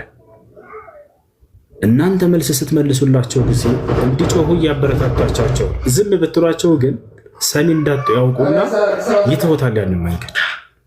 ዛሬ ላይ ብዙ ካፊር እንዲፈምስ ያደረጉት የኛ ልጆች ናቸው። ጸጥ ብትሏቸው ኑሮ ወላሂ የራሳቸው ወገን አይሰማቸውም ነበር። ወደ ትምህርታችን እንቀጥል። ለማንኛውም እሺ፣ ስለዚህ ሻፊዒዎች ምን አሉ? የሰውም ሆነ የእንስሳት ሽንቱ ይነጅሳል። ስጋ የሚበላ የማይበላ ብሎ ነገር የእንስሳት ሁሉም ይነጅሳል አሉ። ማስረጃቸው ምንድን ነው ሲባሉ ምን አሉ? ነቢያችን ሰለላሁ ዐለይሂ ወሰለም ሐዲስ ላይ ተነዘሁ ሚነል በውል ፈኢነ ዓመ ተነዘሁ ሚነል በውል ብለዋል። በቃ ከሽንት ተጽዳዱ ብለዋል። ይሄ የሚያሳየው ሽንት ነጃሳ መሆኑን ነው አሉ። የእንስሳት የሰው ምናምን ብለዋል፣ ሁሉም ይነጅሳል አሉ። ሐናቢላዎች ምን አሉ? አልኢማም አሕመድ ብን ሐንበል ታላቁ ዓሊምና የእርሱ መዝሀብ ተከታዮች ደግሞ ምን አሉ? አይ የሰው ይነጅሳል በሚለው እንስማማለን፣ ትክክል። ሁለተኛ የእንስሳት በሚለው ግን ስጋው የሚበላ ከሆነ አይነጅስም፣ ስጋው የማይበላ ከሆነ ግን ይነጅሳል አሉ። ማስረጃቸው ምንድነው ሲባሉ ነቢያችን ሰለላሁ ዐለይሂ ወሰለም ምን አሉ? ሰሉ ፊ መራቢጥ አልገነም፣ በፍየል ጋጥ ውስጥ መስገድ ትችላላችሁ አሉ ነቢ ሰለላሁ ዐለይሂ ወሰለም። ፍየል ከምንድነች? ስጋዋ ከሚበሉ እንስሳቶች ነች። በዚያ ውስጥ ቢሰገድ ችግር እንደሌለው መግለጻቸው የፍየል እንደማይነጅስ ያሳያል። ከዚህ ይዘው ምን አሉ? ስጋ የሚበላ እንስሳት ሁሉ አይነጅስም። ለተቻለ ይህ ነው። ነገር ግን እነሱ የጠየቁትን ጥያቄ እንዴት ነው መመለስ የሚችሉት? አንድ የሜት አድርገው እነሱ ያሉት ምንድን ነው? ከሽንት ተጽዳዱ ብለዋልና፣ ስለዚህ ከሽንት ተጽዳዱ ያሉት መነጀሱን ያሳያል። ስለዚህ የእንስሳትን ቢሆን ይነጅሳል ያሉበት አካሄድ ስህተት ነው። ለምን ከተባለ ነቢዩ ሰለላሁ ዐለይሂ ወሰለም ሐዲሱን በዛው ቀጥለው ሲናገሩ ምን አሉ? ተነዘሁ ሚነል በውል ብለው ዝም ብለው አላሉ። ቀጥለው ምን አሉ? ፈኢነ ዐመተ ዐዛብል ቀብር ሚነል በውል፣ ከሽንት በአግባቡ ተጽዳዱ እስቲንጃ አድርጉ ካሉ በኋላ አብዛኛው የቀብር ቅጣት ከሽንት በአግባቡ ባለመጽዳዳት ምክንያት ነው እና አሉ። ታዲያ ስለምን እያወሩ ይመስላችኋል? ልጠይቃችሁ እና መልሶ እንድታገኙት። ስለ ሰው ሽንት ነው እያወሩ ያሉት ወይስ ስለ እንስሳት ሽንት ነው እያወሩ ያሉት? ቀብር ውስጥ የሚቀጣው እንስሳት ነው ሰው? መልሱ። ቀብር ውስጥ የሚቀጣው ሰው ነው እንስሳት? ልጆች ሰው አይደለም። ስለዚህ ነብዩ ሰለላሁ ዐለይሂ ወሰለም ከሽንት በአግባቡ ተጽዳዱ በኋላ ምን አሉ? ፈኢነ ዐመተ ዐዛብል ቀብር ሚነል በውል፣ አብዛኛው የቀብር ቅጣት ከሽንት በአግባቡ ባለመጽዳዳት ነውና አሉ። ስለ ሰው ሽንት ነው የተናገረ ያሉት። በሌላ ሐዲስ ላይ ነብዩ ሰለላሁ ዐለይሂ ወሰለም ስለ ሽንት ነጃሳነት የተናገሩት ስለ ሰው ሽንት እንጂ ስለ እንስሳቶች ሲናገሩ በጥቅሉ እንዳልሆነ የተናገሩበት የሚገልጽላችሁ ምንድን ነው? ቃለ ነብዩ ሰለላሁ ዐለይሂ ወሰለም መረ ነብዩ ሰለላሁ ዐለይሂ ወሰለም ዐላ ቀብረይን፣ በሁለት ቀብር ስር አለፉ ነብዩ ሰለላሁ ዐለይሂ ወሰለም፣ ወይም በቀብር ስር አለፉ። ከዚያ ምን አሉ ነቢያችን ሰለላሁ ዐለይሂ ወሰለም? ኢነሁማ ለዩዐዘባን ወማ ዩዐዘባን ፊ ከቢር አሐዱሁማ ካነ ላ የስተቲሩ ሚን በውሊህ ወልአኸሩ ካነ የምሺ ቢነሚማ። እነዚህ ሁለት ቀብር ሰዎች አሁን እየተቀጡ ነው። አንደኛ የሚቀጣው በምንድን ነው? ከሽንት በአግባቡ ባለመጽዳዳት ምክንያት ነው አሉ። ሌላኛው ደግሞ ነገርን ስለሚያዋስድ ስለነበር ነው አሉ። ስለዚህ ሽንት ሲሉ ነቢ ሰለላሁ ዐለይሂ ወሰለም ሻፊዒዎች ያነሱት ማስረጃ ውድቅ እንደሆነ ከዚህ ትረዳላችሁ። እርሱ ምንድነው? ስለ ሰው ሽንት እንጂ ስለ እንስሳ ሽንት እያወሩ አይደለም ይሏቸዋል። ስለዚህ ያ ነው የሚያሳየን። እሺ ሌላው የግመል ሽንት መጠጣቱ። ይህን ስል ጊዜ ጓንዳ አትሉ፣ ላብራራላችሁ። መረጋጋት ክርስቲያኖች ሰባኪዎቻቸው ማለት ነው። ሌላው ከታች ያለውን የዋህን ክርስቲያን ለማለት አይደለም። እሺ ፎዚ የምትለውን ልጅ አስገባት፣ አንድ ሰው አውርዱና የግመል ሽንት በእስልምና ይጠጣል ሲሉ ሰምታችኋቸው ታውቋቸዋላችሁ? የሚያውቅ ካለ አሁን ይበላል። የግመል ሽንት በእስልምና መጠጣት ይቻላል ይሏቸዋል። ሰምታችኋል? ይሄን ስለ ስነ መለኮት ምናምን እንዲህ መወያየት ሲያቅታቸው ጊዜ ትርኪ ምርኪ ነገር ከታች ሄዱ ሽንት መጠጣት ይቻላል በእስልምና ብለው እስልምናን እንደ ስህተት አድርገው ለመግለጽ ይፈልጋሉ። ተጠጣ ይህ የእስልምናን በትክክለኛነትና ሐሰተኝነት የሚገልጽ አይደለም። ወደ መልሱ እመጣበታለሁ። አንደኛው መልስ ምንድነው? በእስልምና የግመል ሽንት መጠጣት አይቻልም፣ ሐራም ነው፣ ክልክል ነው። ሁለተኛው ምንድነው? ታዲያ ነብዩ ሰለላሁ ዐለይሂ ወሰለም ጠጡ ያሏቸው ሰዎች አሉ ወይ ወደሚለው እንመጣለን። አያችሁ፣ አስላን እንደ መሰረቱ የግመል ሽንት መጠጣት ሐራም ነው፣ ክልክል ነው። ሽንት አይጠጣም። ገብታችኋል? የሰውም ሆነ የእንስሳት የምንም ሽንት አይጠጣም፣ ሐራም ነው እንደ እስላም። ነገር ግን በዚያ ቦታ ላይ ምንድነው የካንሰር መድኃኒት መሆኑን በሳይንስ ተረጋግጧል ወደሚለው እንመጣለን። የሚገርማቸው ነብዩ ሰለላሁ ዐለይሂ ወሰለም የሆነ ጊዜ መጡና የሆኑ ሰዎች አንድ ሰው ታሞ እንደሆነ ገለጹላቸው። በጣም ኃይለኛ በሽታ ታሟል፣ ሕክምና ሊያገኝ አልቻለም ይሄ ሰው። ነገር ግን ነቢያችን ሰለላሁ ዐለይሂ ወሰለም ሐሳብ ሰጡት። ለዚህ ሰው ከወተት ጋር የግመል ሽንት እንዲጠጣ አሉት። ሐዲሱን ወደው ጨርሶት ብትሏቸው ሰውየው ከህመሙ ተፈውሷል። የሚገርማቸው ከህመሙ ብሏል ተፈውሷል። ገብታችኋል? አሁን ላይ ይሄንን ከሳይንስ እንደተገኘ መድኃኒትነቱ እንደተረጋገጠ በተጨባጭ ራሱ ይሄን ነገር ሞክሮ የተሻለው ሰው ሁሉ እናውቃለን። እዚሁ አካባቢ ማለት ነው። ይባል ሁሉ ነግሮኛል። ይሄን አንድ ሰው ኩላሊት ነበረብኝ ያንን በስንት እንትን ያን እርሱ እንዳጸዳለትና እንዳጠፋለት ሁሉ ተናግሯል። እሺ አሁን ግር ያላቸው ነገር ምን መሰላችሁ? ከእንስሳት የወጣ እንትን መሆኑ ሽንት መሆኑ ነው። ከሽንት በላይ ከእንስሳት የሚወጣ ዓለማችን ላይ ወዶ የቡና አይነት ምን እንደሆነ ታውቃላችሁ? አግላ ቀህዋ ቢልዓለም። ዓለማችን ላይ ወዶ የቡና አይነት ምን እንደሆነ ታውቃላችሁ? አንዴኑ ላሳያችሁ። ቅዱሳኖች አንድ ጊዜ የዓለማችን ውዱ ቡና ምን እንደሆነ የመጨረሻ ላሳያችሁና ወደዚያ እንገባለን። ተመልከቱ። አግላ ቀህዋ ቢልዓለም፣ ዓለማችን ላይ ውዱ ቡና ይህ ቡና ነው። ይህ ቡናውን ትበላዋለች ይህች እንስሳ ትታያችኋለች። ከበላችሁ በኋላ ከእርሷ በሰገራ መልክ ይወጣል። ከዚያ በኋላ ይህ ነው ዓለማችን ላይ ውዱ ቡና ከዚች ከእንስሳት የሚወጣው ከካዋ ነው። ታውቃላችሁ? ይህ ነው። ከአንዴ ዊኪፒዲያ ላይ ላሳያችሁ።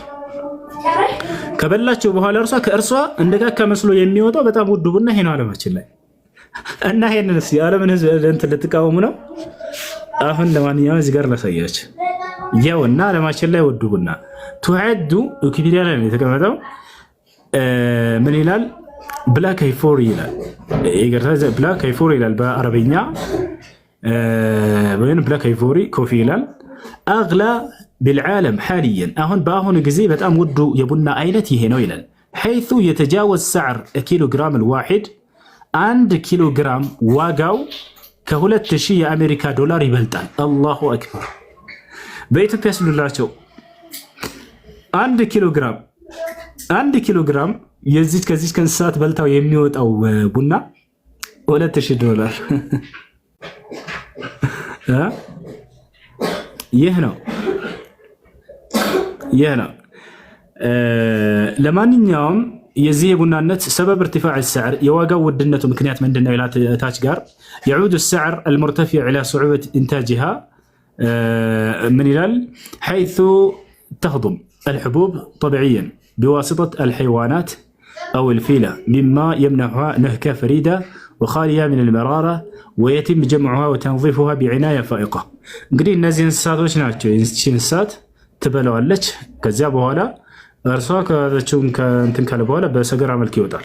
ከዚያ በኋላ ነው ይሄን ነገር የሚጠቀሙበት። ከዚያ በኋላ ያጸዱታል፣ ምን ይላል ይጠቀሙበት። አንድ አጠቃላይ ውድ እንደሆነ ያደረገው ይሄን እንስሳት በልቶት ከሱ በሰገራ መልክ በመውጣት ምክንያት ነው። እና ከአንድ እንስሳት ስለተገኘ እንደው ከዚህ ከግመሉ ሽንቱና ከዚህ ካከሆነ ከሚወጣው የትኛው ነው በጣም አስጠሊታው? እንደው ከላይ ካየ ነው ማለት ነው። ይሄ ነው ያለምን ጥርጥር ያ ነው። እንደ አጠቃላይ ቡና መብላት ይቅርታ ምንድነው የግመል ሽንት መጠጣት ምን እንደሆነ ሁክሙ ከኢስላም አንፃር ላሳያችሁ። ለመድኃኒትነት ካልሆነ በስተቀር በፍጹም ሐራም ነው፣ ክልክል ነው፣ አይቻልም። እሱን ላሳያችሁ። ለመድኃኒትነት ካልሆነ በስተቀር ያ ነው። الشيخ ابن عثيمين رحمه الله تعالى እሺ እስከ ድረስ ፎዚ መቀጠል ትችላለሽ።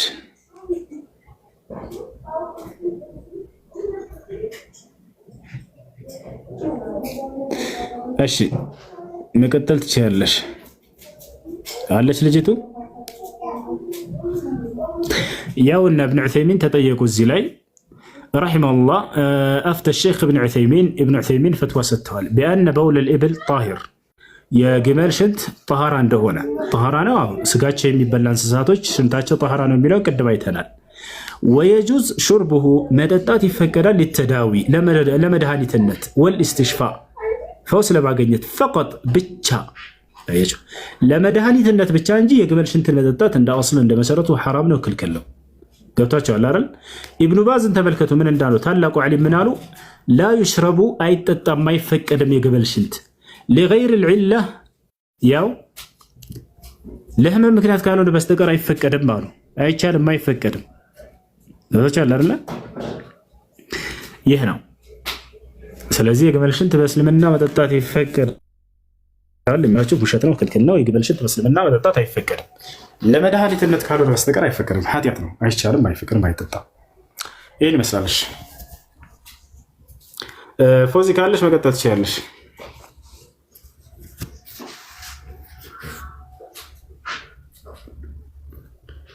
ፎዚ ያለሽ?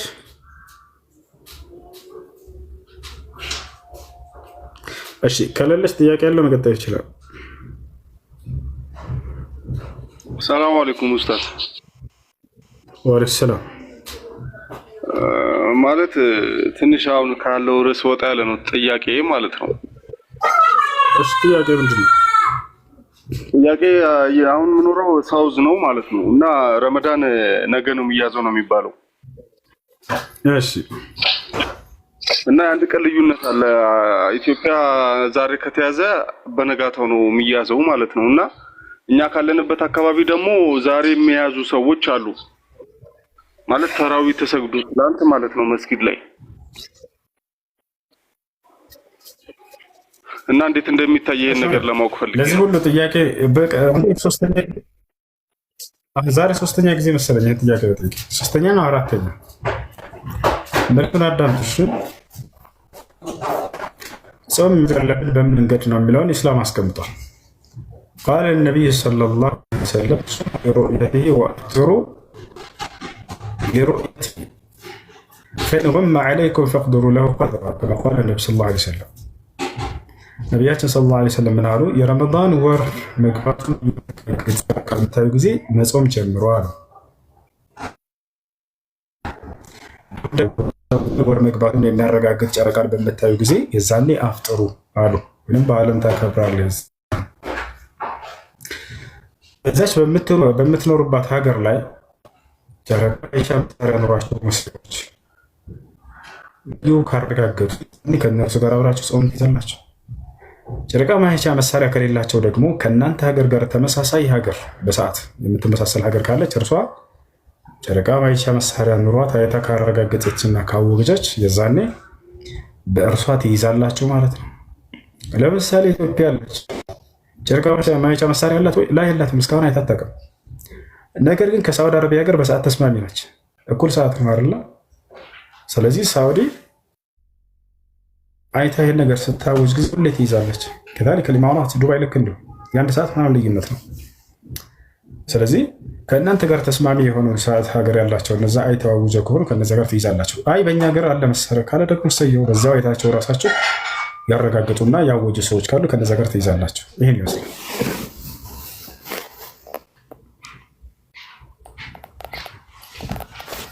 እሺ ልጆች ፎዚ ካለሽ ለመጨረሻ ላስተላልፍሽና እሺ ሰላም እንዴት ነህ? ቀጥልሽ አለ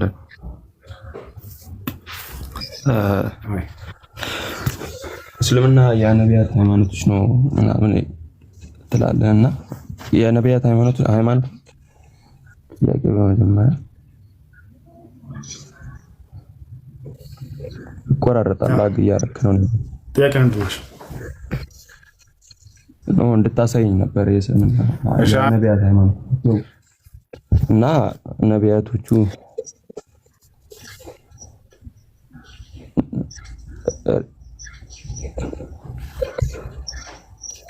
ይሰማል? ላግ እያደረክ ነው። ይሰማል? እሺ ይሰማል። አሁን ይሰማል? ቪዲዮ ልዝጋሽ። አሁን ይሰማል። እና እስልምና የነቢያቶች ሃይማኖት መሆኑ ረጃ ታሳየ። ከዚህ ነቢያቶች በእስልምና ውስጥ እንደነበሩ ማስረጃ ብታሳይ የሚለው ያዕቆብ ቃል በቃል ልጆቹን ሙስሊሞች ሁኑ እያለ ያዛቸዋል። ወያዕቆብ ያ በኒየ ኢነላህ አስጠፋ ለኩም ዲን ፈላ ተሙቱነ ኢላ ወአንቱም ሙስሊሙን ይላል። ልጆቼ ሆይ ሙስሊሞች ሆናችሁ እንጂ አትሙቱ እያለ ያዛቸዋል ያዕቆብ ከነቢ ሰለላሁ ዐለይሂ ወሰለም በፊት። እሺ ላሳየህ እሱን ምን ላይ ማግኘት ይችላል? እሱ ቁርአን ላይ ታገኛለህ። ላሳየህ ሰተኝ ረመዳን አለ ማውጣት ይመቻል። የኔ ቪዲዮ ከከፈትኩ እንትን ይላል ኔትወርክ እንዳይቆራረጥ። ረመዳን አለ አለው ግን አላስኩትም። አሁን መስጊድ ገባሁ። ልክፈተው ከተቆራረጠ እንትን ትነግሩኛላችሁ። አንዴ ላዘጋጀውና ቶሎ ከፍቼ እንዳሳየህ እንዳይቆራረጥ። እሺ ያውና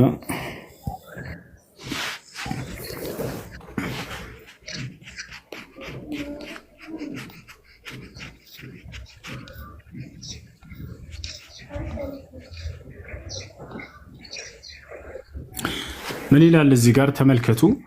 በእርሷም በሕግጋቲቱ አብርሃም ወይንም ኢብራሂም ልጆቹን አዘዘ። ያዕቆብም ይላል ይታያል ወይንስ ደብዝዟል መሰለኝ።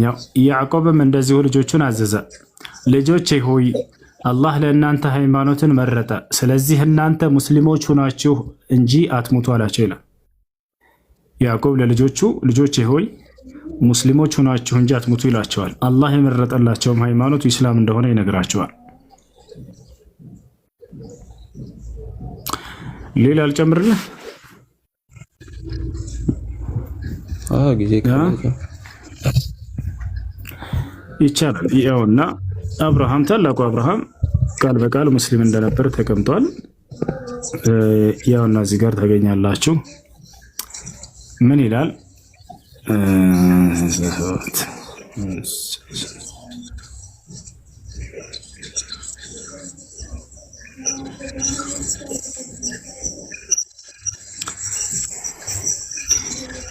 ይሁዳዊም ክርስቲያንም አልነበረም፣ ግን ወደ ቀጥተኛው ሃይማኖት የተዘነበለ ሙስሊም ነበረ፣ ከአጋሪዎችም አልነበረም ይላል። ያ ኢብራሂም ወይንም አብርሃም ሙስሊም እንደነበር ያውና ይሄን ይመስላል። እሺ ሌላ ጥያቄ አለ?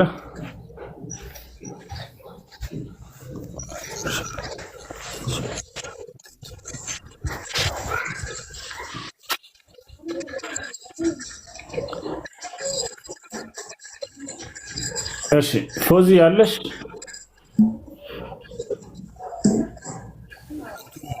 ተናግረኛለህ የሚገኝበት ቦታ ማለት እሺ ምዕራፍ 3 ቁጥር 67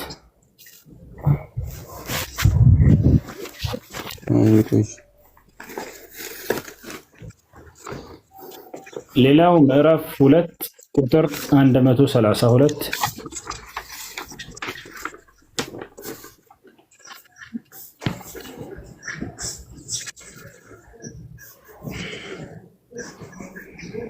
ስንት አልከኝ? ሁለተኛው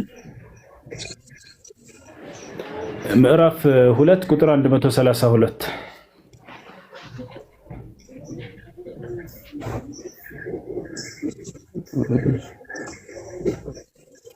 ምዕራፍ 5 ቁጥር 111 ላይ ምዕራፍ 5 ቁጥር 111 ላይ ደግሞ ሐዋርያቶች እኛ ሙስሊሞች ነን ይላሉ። ቃል በቃል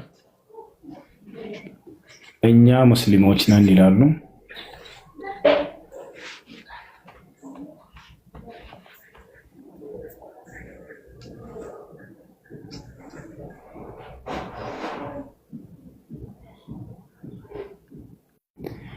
እሺ ፎዚ ያለሽ ወይስ የለሽም?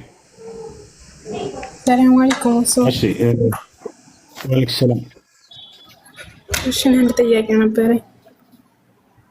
እሺ ጥያቄሽ ምንድን ነው? ጥያቄ አንድ ሰው ገንዘብ አበድረኝ ሲል የለኝም አልኩ። በተደጋጋሚ የለኝም በማስኪ ወላሂ በሲሉ መጨረሻ ወላሂ ብዬ አልኩ። ምን ይሻለኛል? ገንዘቡ እያለኝ የለኝም ዋሸው። ተውበት ማድረግ ዋሽቶ በአላህ ስም ማለት ሰው ተውበት ማድረግ ብቻ ነው ያለበት።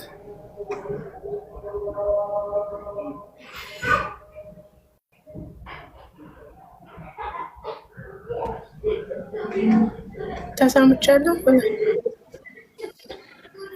ተውበት ማድረግ ወደ አላህ Subhanahu Wa Ta'ala ዋሽቶ የማለት ሰው ተውበት ነው የሚያደርገው። ከፋራ የለበትም። ከፋራ ያለው ዋሽቶ በማለት ሰው ላይ ሰው ወላሂ እንዲህ ላድርግ ብሎ ሳያደርግ ይቀር ወላሂ አላደርግም ብሎ መልሶ ያደረገ ይሄ ነው እንጂ ዋሽቶ የማለት ሰው ተውበት ነው ማድረግ።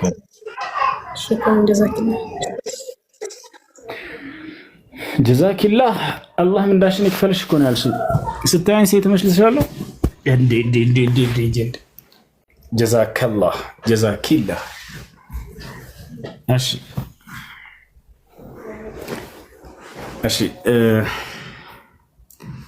وإذ أوحيت إلى الحواريين أن آمنوا بي وبرسولي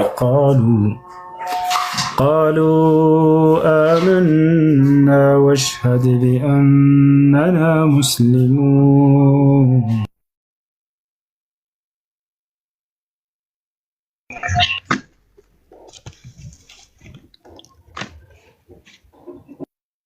ماشي قتل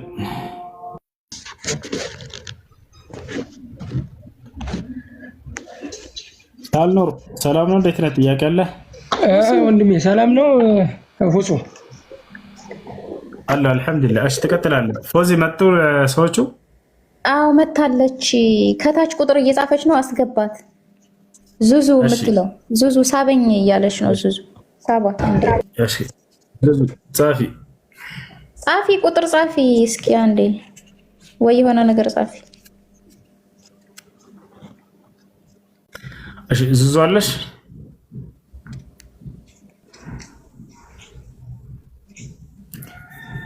እሺ አድሚኖች ካላችሁ አስገባት። እስከዛ ድረስ ሳልኖር ጠይቅ። እሺ ፉሱ እንትን 18 ምን አልከኝ? ዘዳግም 18 ማለት ነው። እሺ ለነብዩ ትንቢት የተነገረ ነው መጽሐፍ ቅዱስ ላይ ብለህ ስትናገር ሰምቼ ነበረ። ምን ያህል እርግጠኛ ነህ? 100% ከዛም በላይ እንዴ? አይ ኪዳኑ የተሰጠ ለማን ነው ብዬ ነው እንጂ እኔ ያ የእሳቸው እንዳልሆነ ለማሳየት ሞክራለሁ። ግን አንተ እንዴት አድርገህ ነው ነቢያት እስከ የት እንደሚነሱ አይተህ ወይ? አንተ እስኪ አስረዳኝ። እስኪ አንተ መረዳት እስኪ እንዴት ነው እሳቸው ያሉ? እስኪ አስረዳኝ አንተ መረዳት። ያ የተሰጠው ለማን ነው? እኔም አንተም የምንስማማበት ያ ለማን ነበር የተሰጠው? ኪዳኑ ለሙሴ ነው አይደለ? ለሙሴ አይደለም ለኢያሱ ነው የተሰጠ። የመጀመሪያው ለሙሴ፣ ሙሴ ግን ለኢያሱ አይደለም። ቃሉ አዳምጥ። የጠየቅኩህ ለማን ነው ሳይሆን የተፈጸመው በማን ላይ ነው አይደለም የጠየቅኩህ። የተነገረው አምላክ ያንን የተናገረው ለማን ነው? ለሙሴ እሱን ነው ያልኩት። ስለዚህ አምላክ ለሙሴ ምንድን ነው ያለው? እንደ አንተ ያለ ነብይ ብሎ ነው የገለጸው አይደለ? እንዴት አድርገህ ነው ያልከው አንተ? አይ ለእናንተ እንድናወር አዳምጠኝ። ይኸውልህ ለሙሴ ነው በሚለው ተስማማን። እየተስማማ እንድንሄድ ነው። አምላክ ለይሄን ያለው እንደ አንተ ያለ ነብይ ያስነሳላችኋለሁ ያለው ሙሴ ነው አይደለ? ቤተናሳ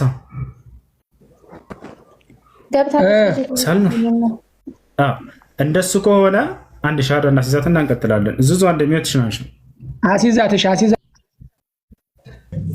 ሰላም አለይኩም። ወአለይኩም ሰላም። ሰላም ናችሁ? እንዴት ናችሁ? አለን አልሐምዱሊላህ። ያው ፎዚያ ጉዳይ አስረድታችኋለች መስሎኛል። ያው እኔ ሁሉን ነግራናለች። አሁን ወደ ሻሃዳ ያዥ። አንቺ በራስሽ መያዝ ከቻልሽ እንደውም ራስሽ መያዝ ትችላለሽ። አይ አሲዛት አንተና የሚጠበቅባት ነገር ካለ አይሽ አሽሀዱ አን ላ ኢላሀ ኢለላህ በይ። ላ ኢላሀ ኢለላህ አሽሀዱ አን ላ ኢላሀ ኢለላህ አሽሀዱ አን ላ ኢላሀ ኢለላህ ወአሽሀዱ አነ ሙሐመድን ረሱሉላህ አነ ሙሐመድ ረሱሉላህ።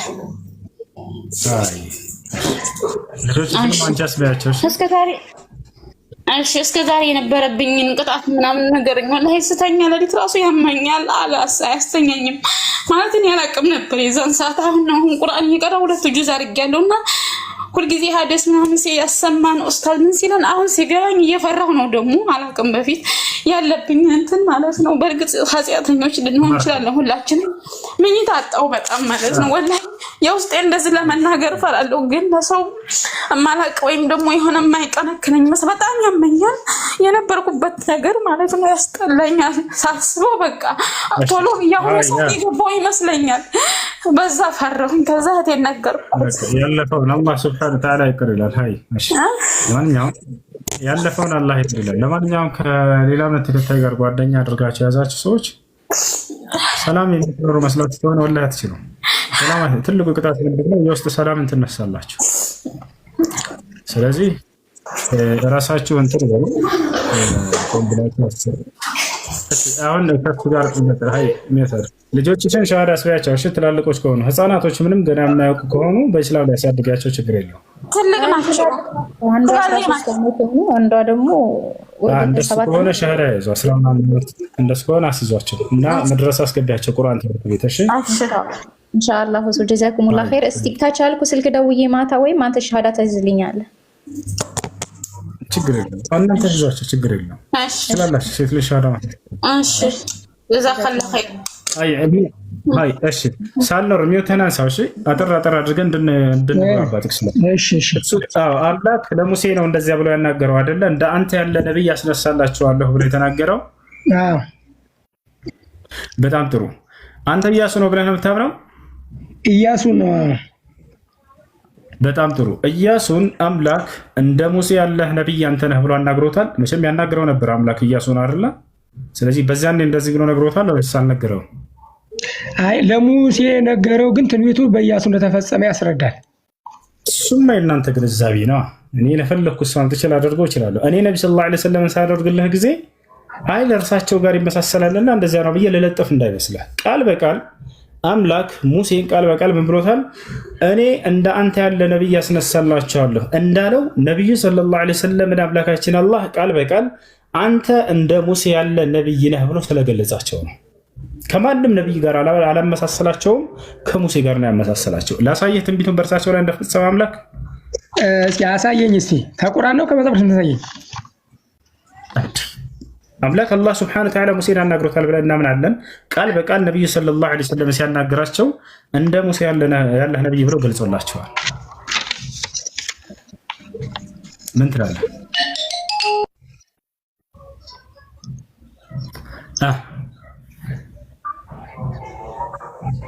ላሳየህ ወይ?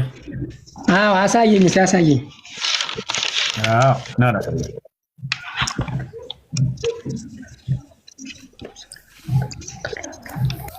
ተመልከቱ። እዚህ ጋር ምን ይላል?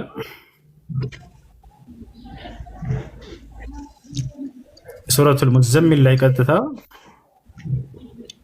ነብዩ ሰለላሁ ዐለይሂ ወሰለም እንደ ሙሴ ያለ ነብይ ብሎ ይገልጻቸዋል። የሚገርማችሁ እንደ ሙሴ ያለ ነብይ የሚል ሲገልጻቸው ተመልከቱ። ሱረት አልሙዘሚል ያውና እስካ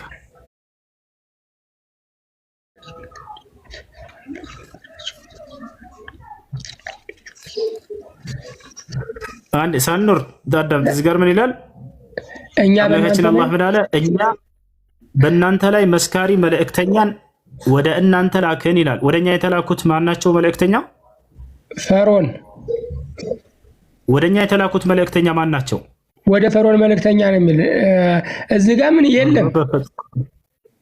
ቃዳምተ እኛ ወደ እናንተ ላይ በእናንተ ላይ መስካሪ መልእክተኛን ወደ እናንተ ላክን ይላል። ወደኛ የተላኩት መልእክተኛ ማናቸው? እዚህ ላይ አልተጻፈም እንደሚታየው። ወይኔ በፈጣሪ ለኛ የተላኩት መልእክተኛ ነብይ ማናቸው?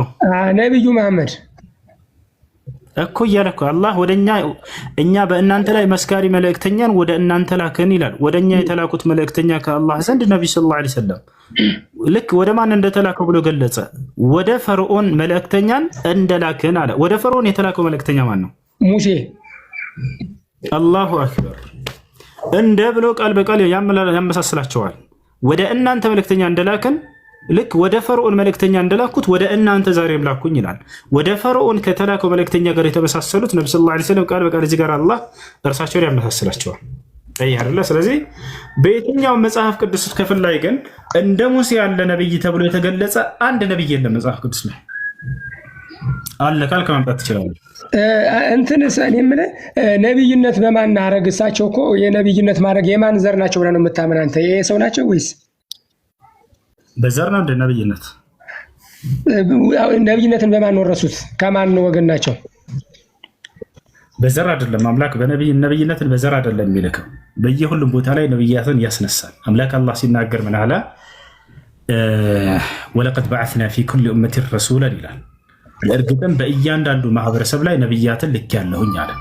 ወኢን ሚን ኡመቲን ኢላ ኸላ ፊሃ ነዚር ይላል። አንድም ህዝብ የለም ነብይ ያለፈበት ቢሆን እንጂ አለ። አምላክ አላህ ከእስራኤል ወገን ብቻ መርጦ ለዓለም ነብያትን የሚልክ አይደለም። ገብቶሃል አይደለ? ይህ መጽሐፍ የሚናገረው ለሙሴና ለመሲሁ የተሰጠው መጽሐፍ እስራኤላውያን ስለሆኑ ለዚህ ወገን ብቻ የተላኩ ነብያት ስለሆኑ ስለዚያ ወገን ብቻ ነብያት ያነሳል። ነገር ግን ያ ማለት በሌላ ዓለም ላይ አምላክ ነብያትን አላከም ማለት አይደለም። ገብቶሃል አይደለ? ስለዚህ ነቢያችን ሰለላሁ ዐለይሂ ወሰለም ከማን ዘር ናቸው? የአብርሃም ዘር ናቸው።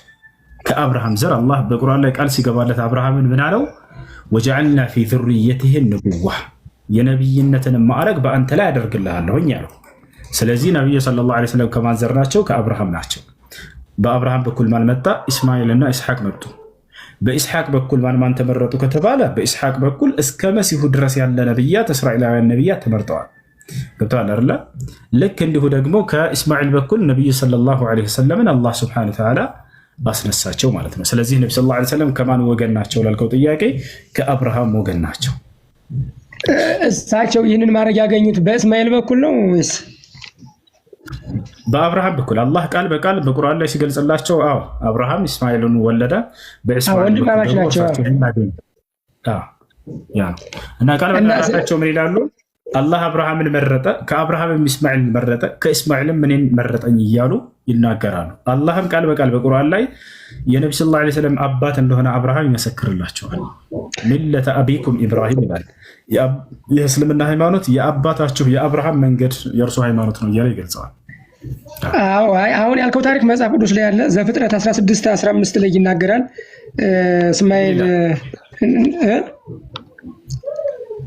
ለአብርሃም የበኩር ልጅ ነበረ ይልና የአብርሃምን ልጅ ዘፍጥረት 16:15 ላይ ስለ እስማኤል ይናገራል።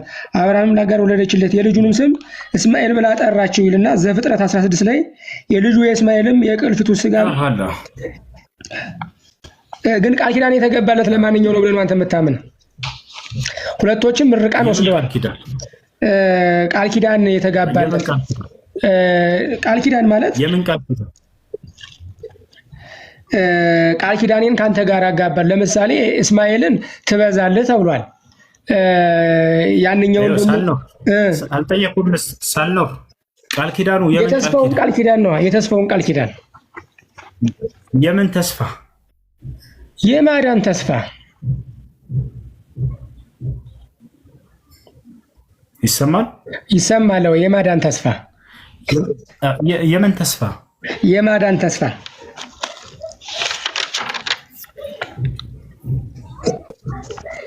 እኮ የምን ተስፋ?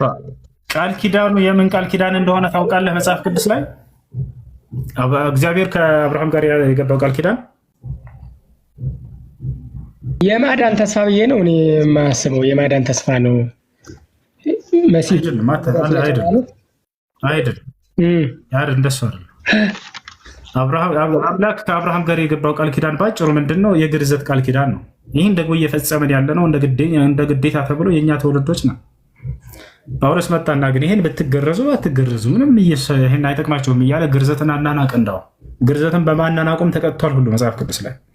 ክርስትና የአብርሃምን መንገድ ለቃለች፣ ያንን ቃል ኪዳን ለቃለች። ስለዚህ ግርዘትን በማናናቁ መንገድ የተቀጣ ማን ነው? ጳውሎስ። ይህንን አሳይሃለሁኝ። እሱን ወደ እሱ እንሄዳለን። ቆይ የአብርሃምን ቃል ኪዳን እንጨርሰው። አምላክ በአብርሃም በኩል ነው ቃል ኪዳን የገባው ግን እያሉ ብዙ ጊዜ ይቀውጧቸዋል። ምንድን ነው ያ ቃል ኪዳን ብሏቸው? ግርዛት እንጂ ሌላ ነገር አይደለም። እነሱ ግን ለምን ፈልገውት እንደሆነ ታውቃላችሁ? ቃል ኪዳን ሲሉ የነብይነትን ቃል ኪዳን የያዘው በአብርሃም በኩል በእንትና በኩል ነው በኢስሐቅ በኩል እንጂ በእስማኤል አይደለም ሊሏቸው ነው። ማስረጃም ጡ በሏቸው ለነብይነት ቃል ኪዳን እንደሆነ። ሳልኖር የነብይነት ቃል ኪዳን ነው ብለህ ከሚያምኑት ነህ አንተ እንደ ክርስቲያኖች። ቃል ኪዳኑ የመገረዝ ነው ብዬ አላምንም እኔ። ምክንያቱም ስለዚህ አሁን ላሳይህ የመገረዝ እንደሆነ መጽሐፉ ላይ ላሳይህ። በእኔና በአንተ መካከልም የማደርገው ቃል ኪዳን ይህ ነው፣ እያንዳንዱ ወንድ ልጅ ከዘርህ ከብልቱ ሸለፈት ወይም ቁልፈት ይገረዝ ይላል። የመጀመሪያው ቃል ኪዳኑን የአምላክን ቃል ኪዳን የፈጸመው ደግሞ ኢስሐቅ ሳይሆን እስማኤል ነው። አምላክ ከአብርሃም ጋር የያዘውን ቃል ኪዳን የመጀመሪያ የፈጸመው ማን እንደሆነ ታውቃላችሁ? እስማኤል ነው። አሁን ማስረጃ ላሳየህ ና። አንደኛ ቃል ኪዳኑ ግርዘት እንጂ ሌላ ነገር አይደለም። ሁለተኛ እንደው ያን እንኳ ብንሄድ ከኢስሐቅ በፊት ማን የፈጸመው? እስማኤል ነው የፈጸመው። ምክንያቱም የመጀመሪያ በኩር ልጁ ማን ነው ሳልነው ለአብርሃም እስማኤል ነው አይደል? እስማኤል ነው የበኩር በፊት እስማኤል ነው ግን አይዋ። ስለዚህ የመጀመሪያውን ቃል ኪዳን የፈጸመው እሱ ነው። ቆይ አሁን ላሳየህ።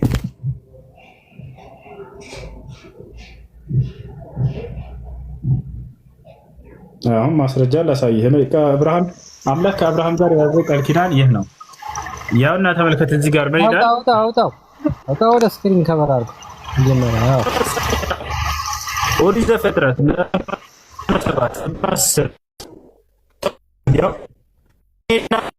መካከል ከአንተም በኋላ በዘርህ መካከል የምጠብቅ ቃል ኪዳኔ ይህ ነው አለ እግዚአብሔር። ያ ቃል ኪዳን ምንድን ነው? ከእናንተ ወደ ሁሉ ምን ይደረግ እና ያው መጽሐፍን እያጣውልህ ከእናንተ ወንድ ሁሉ ምን ይደረግ እነሱ ነው የሚሸጣቸው። አምላክ በአብርሃም በኩል ያን ቃል ኪዳን የነብይነትን ቃል ኪዳን ተመልከቱ። ጉድ የገረዛት ቃል ኪዳን ነው፣ ሌላ ነገር አይደለም። የመጀመሪያ የተገረዘው እስማኤል ነው። የአምላክን ቃል ኪዳን መጀመሪያ የጠበቀው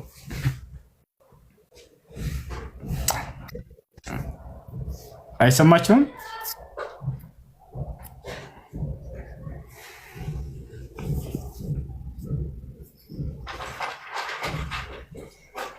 ይሰማችኋል ልጆች?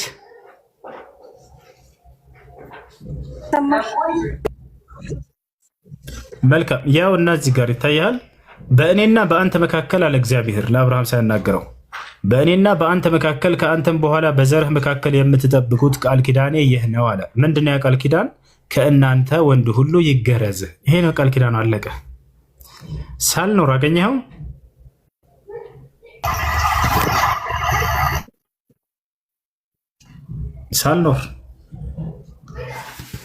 ሳልኖር አለ ቶማስ አለ አሎ አውጣ እስኪ አውጣው። ያሁኑን ጥቅስ እናንበብ። ያው አነበብከው? ያው ኦሪት ዘፍጥረት ምዕራፍ 17 ቁጥር 10 አምላክ ከአብርሃም እና ከልጁ የያዘው ቃል ኪዳን ያው ግርዘት እንጂ ሌላ አይደለም። በእኔና በእናንተ መካከል ከአንተም በኋላ በዘር መካከል የምትጠብቁት ቃል ኪዳን ይህ ነው፣ ከእናንተ ወንድ ሁሉ ይገረዝ።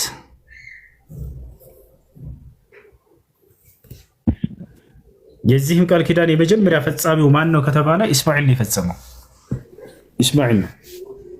እንደው በእናንተ እንኳን እንሄድላችሁ ከተባለ ግን አሁን ከእስልምና አንጻር ያለውን ላስረዳችሁ። ይሰማችኋል ልጆች? እሱ የሚጠቅማቸው ይሰማል ወይስ ይቆራረጣል?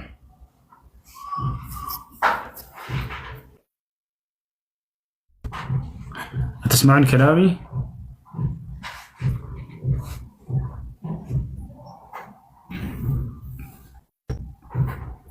እሺ ከተሰማ ልቀጥልላችሁ። አምላክ አላህ ሱብሓነሁ ወተዓላ ቃል ኪዳንን የያዘው ከማን በኩል ነው? እኛ ከኢስሐቅም ከኢስማኤልም ከሁላቸውም ነው የያዘው ቃል ኪዳን። የአምላክ ቃል ኪዳን ምንድን ነው? ኢስላም ነው።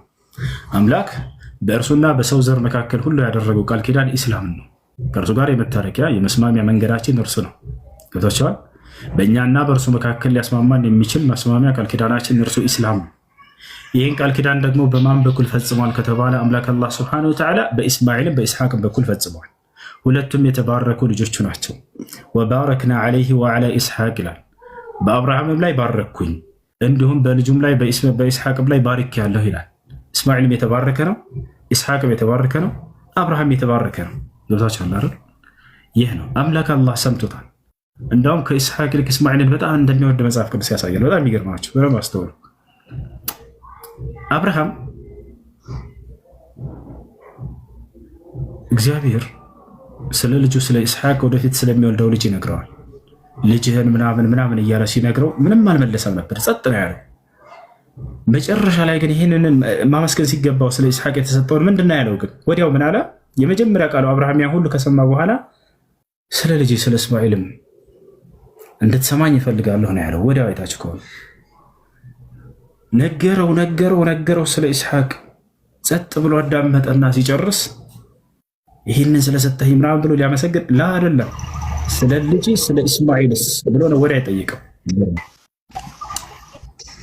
በአጠቃላይ ሁለቱም የተባረኩ ናቸው። እኛ ኢስሐቅ በጣም ነው የምንወደው፣ እስማኤልን በጣም ነው የምንወደው። ሁለቱም ያላቸው ደረጃ ከኛ ዘንድ እኩል ነው። ሁለቱም የተከበሩ ነብያት ናቸው። ገብታችኋል? እና ሁለቱም የተባረኩ ናቸው። ሁለቱም የተመረጡ ናቸው። እንደውም በደረጃ ማን ይበልጣል ከተባለ በደረጃ ማን ይበልጥ ይመስላችኋል? ከነብይና ከረሱል ማን ይበልጣል? ከነብይና ከረሱል ማን ይበልጣል? ማን ነው የሚመለስ? هل النبي أفضل أم الرسول؟ ملكتني أنا بلاش نبي. ملكتني أنا ولا؟ رسول يبلتال لا؟ شو هرلا؟ ما نبلتال رسول يبلتال. أهو القرآن من ملسنا إسحاق إن إسماعيل درجات شوكيت يانو ميلان الملكت.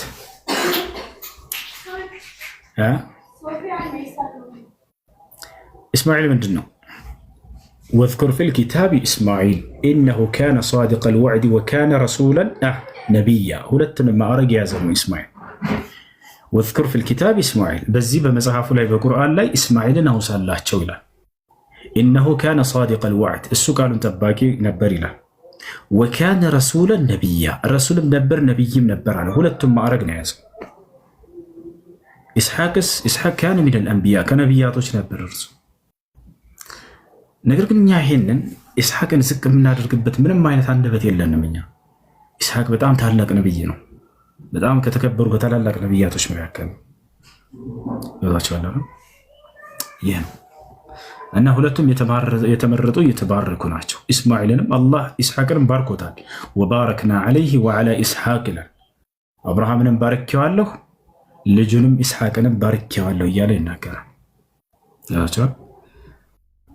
ነገር ክብሩን እንደተጠበቀ የሆነ ክብሩን ከፍ ልታደርጉለት አይነት አስመስላችሁ ትመጣላችሁ። ኢስሐቅን ወላሂ መጽሐፋችሁ ላይ ዝቅ ነው ያደረገው። እንዴት እንደሆነ ልንገራችሁ። ኢስሐቅን በመጽሐፍ ቅዱስ ካላ ያኔ አንተን እንዲባርክህ አባትህ ኤሳው ነኝ ብለህ ሂድና ሸውደው አለችው።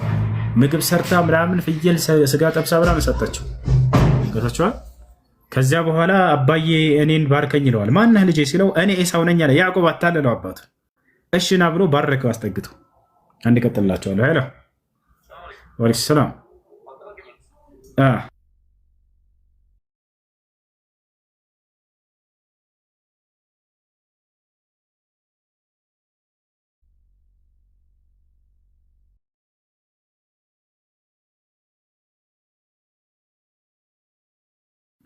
እሺ እና ምን ያደረገው መሰላችሁ? አጭበረብረው ሄደና እኔ ባርከኝ ይለዋል። እሺ ማነህ ብለህ ስጠይቀው እኔ ኤሳው ነኝ ይለዋል። ወጣችኋል። እኔ ኤሳው ነኝ ይለዋል። ማን? ያዕቆብ ማለት ነው። ናሽ ልጅ አለና ያዕቆብ ባረከው። ከዛ በረከቱን ወሰደበት አሉ። ተመልከቱ። እኔ በጣም የገረመኝ ነብይን ሲያጭበረብር አይደለም። እዚህ ቦታ ላይ ገብታችኋል። አሁንም ይቆራረጣል። ሲያስተላል ይቆራረጣል። አሁን አይቆራረጠን። ቀጥል። ያዕቆብ ኢስሐቅን አጭበረብረው ይለናል። ታዲያ ይህ መጽሐፍ ነው የነቢያቶችን ክብር የጠበቀው? ስለ የትኛው ክብሩ ልትከላከሉ ነው? በቁርአን ላይ መታችሁ ኢስሐቅ እስማኤልን ይበልጣል ለምትሉት መጀመሪያ መጽሐፋችሁ መቼ ያከበረው ነው? ተጭበርብሯል እያረኩ ነው። ጭራሽ ያዕቆብን አጭበርባሪ ነው እያረኩ ነው። እኔ ኤሳው ነኝ ብሎ እንትን ማለት ማጭበርበር። ይሄ ሳይሆን እኔ የደነቀኝ በጣም የአምላክ በረከት በመጭበርበር ይገኛል። እንደ ክርስትና አስተምህሮ አያችሁ አይደለ? የማንም በረከት ነው አጭበርበር ወሰደ? የአምላክን በረከት እኮ ነው። አጭበረበርና አባቱን ያዕቆብ ኢስሐቅን ከዚያ በኋላ በረከቱን ወሰደበት ይላል። እንዴት ነው የአምላክ በረከት በመጭበርበር የሚገኘው? እኛ እንደዚህ ብለን አናምንም። ይህ አምላክን ራሱ አላከበረም። አላህም ይህን ሲያርም በቁርአን ላይ ምን አለ? ወባረክና ዐለይሂ ወዐላ ኢስሐቅ አለ። እኔ ነኝ አብርሃምንም ኢስሐቅንም የባረኳቸው ራሴ ነኝ አለ። እሺ ያዕቆብንስ የባረከው ማን ነው? እንዴት ተባረከ? አላህ ምን አለ? ወዝኩር ኢብራሂመ ወኢስሐቀ ወያዕቁብ ኡሊል አይዲ ወልአብሳር ኢና አኽለስናሁም ቢኻሊሰቲን ዚክረ ዳር ወኢነሁም ዐንደና ለሚነል ሙስጠፈይን አልአኽያር አለ። ሙሐመድ ሆይ በዚህ በመጽሐፍ በቁርአን ላይ አብርሃምን ኢስሐቅን ያዕቆብን አውሳላቸው ካለ በኋላ ወኢነሁም ዐንደና ለሚነል ሙስጠፈይን እነዚህ ሁላቸውም ከእኔ ዘንድ በእኔ የተመረጡ ናቸው አለ። የባረካቸውና የመረጣቸው ራሱ አምላክ አላህ ሱብሓነሁ ወተዓላ እንጂ በመጭበርበር የተገኘ በረከት አይደለም። የያዕቆብ በረከት ኢስሐቅም የተጭበረበረ አይደለም በፍጹም። ታቻው አይደል? ይሄን ይመስላል። ከኔ ጋር ኔትወርክ ዘካ ያሰኛል። አቡከር መጥቷል። ከሱ ጋር ትቀጥላለህ ክርስቲያን ልጆች ካላችሁ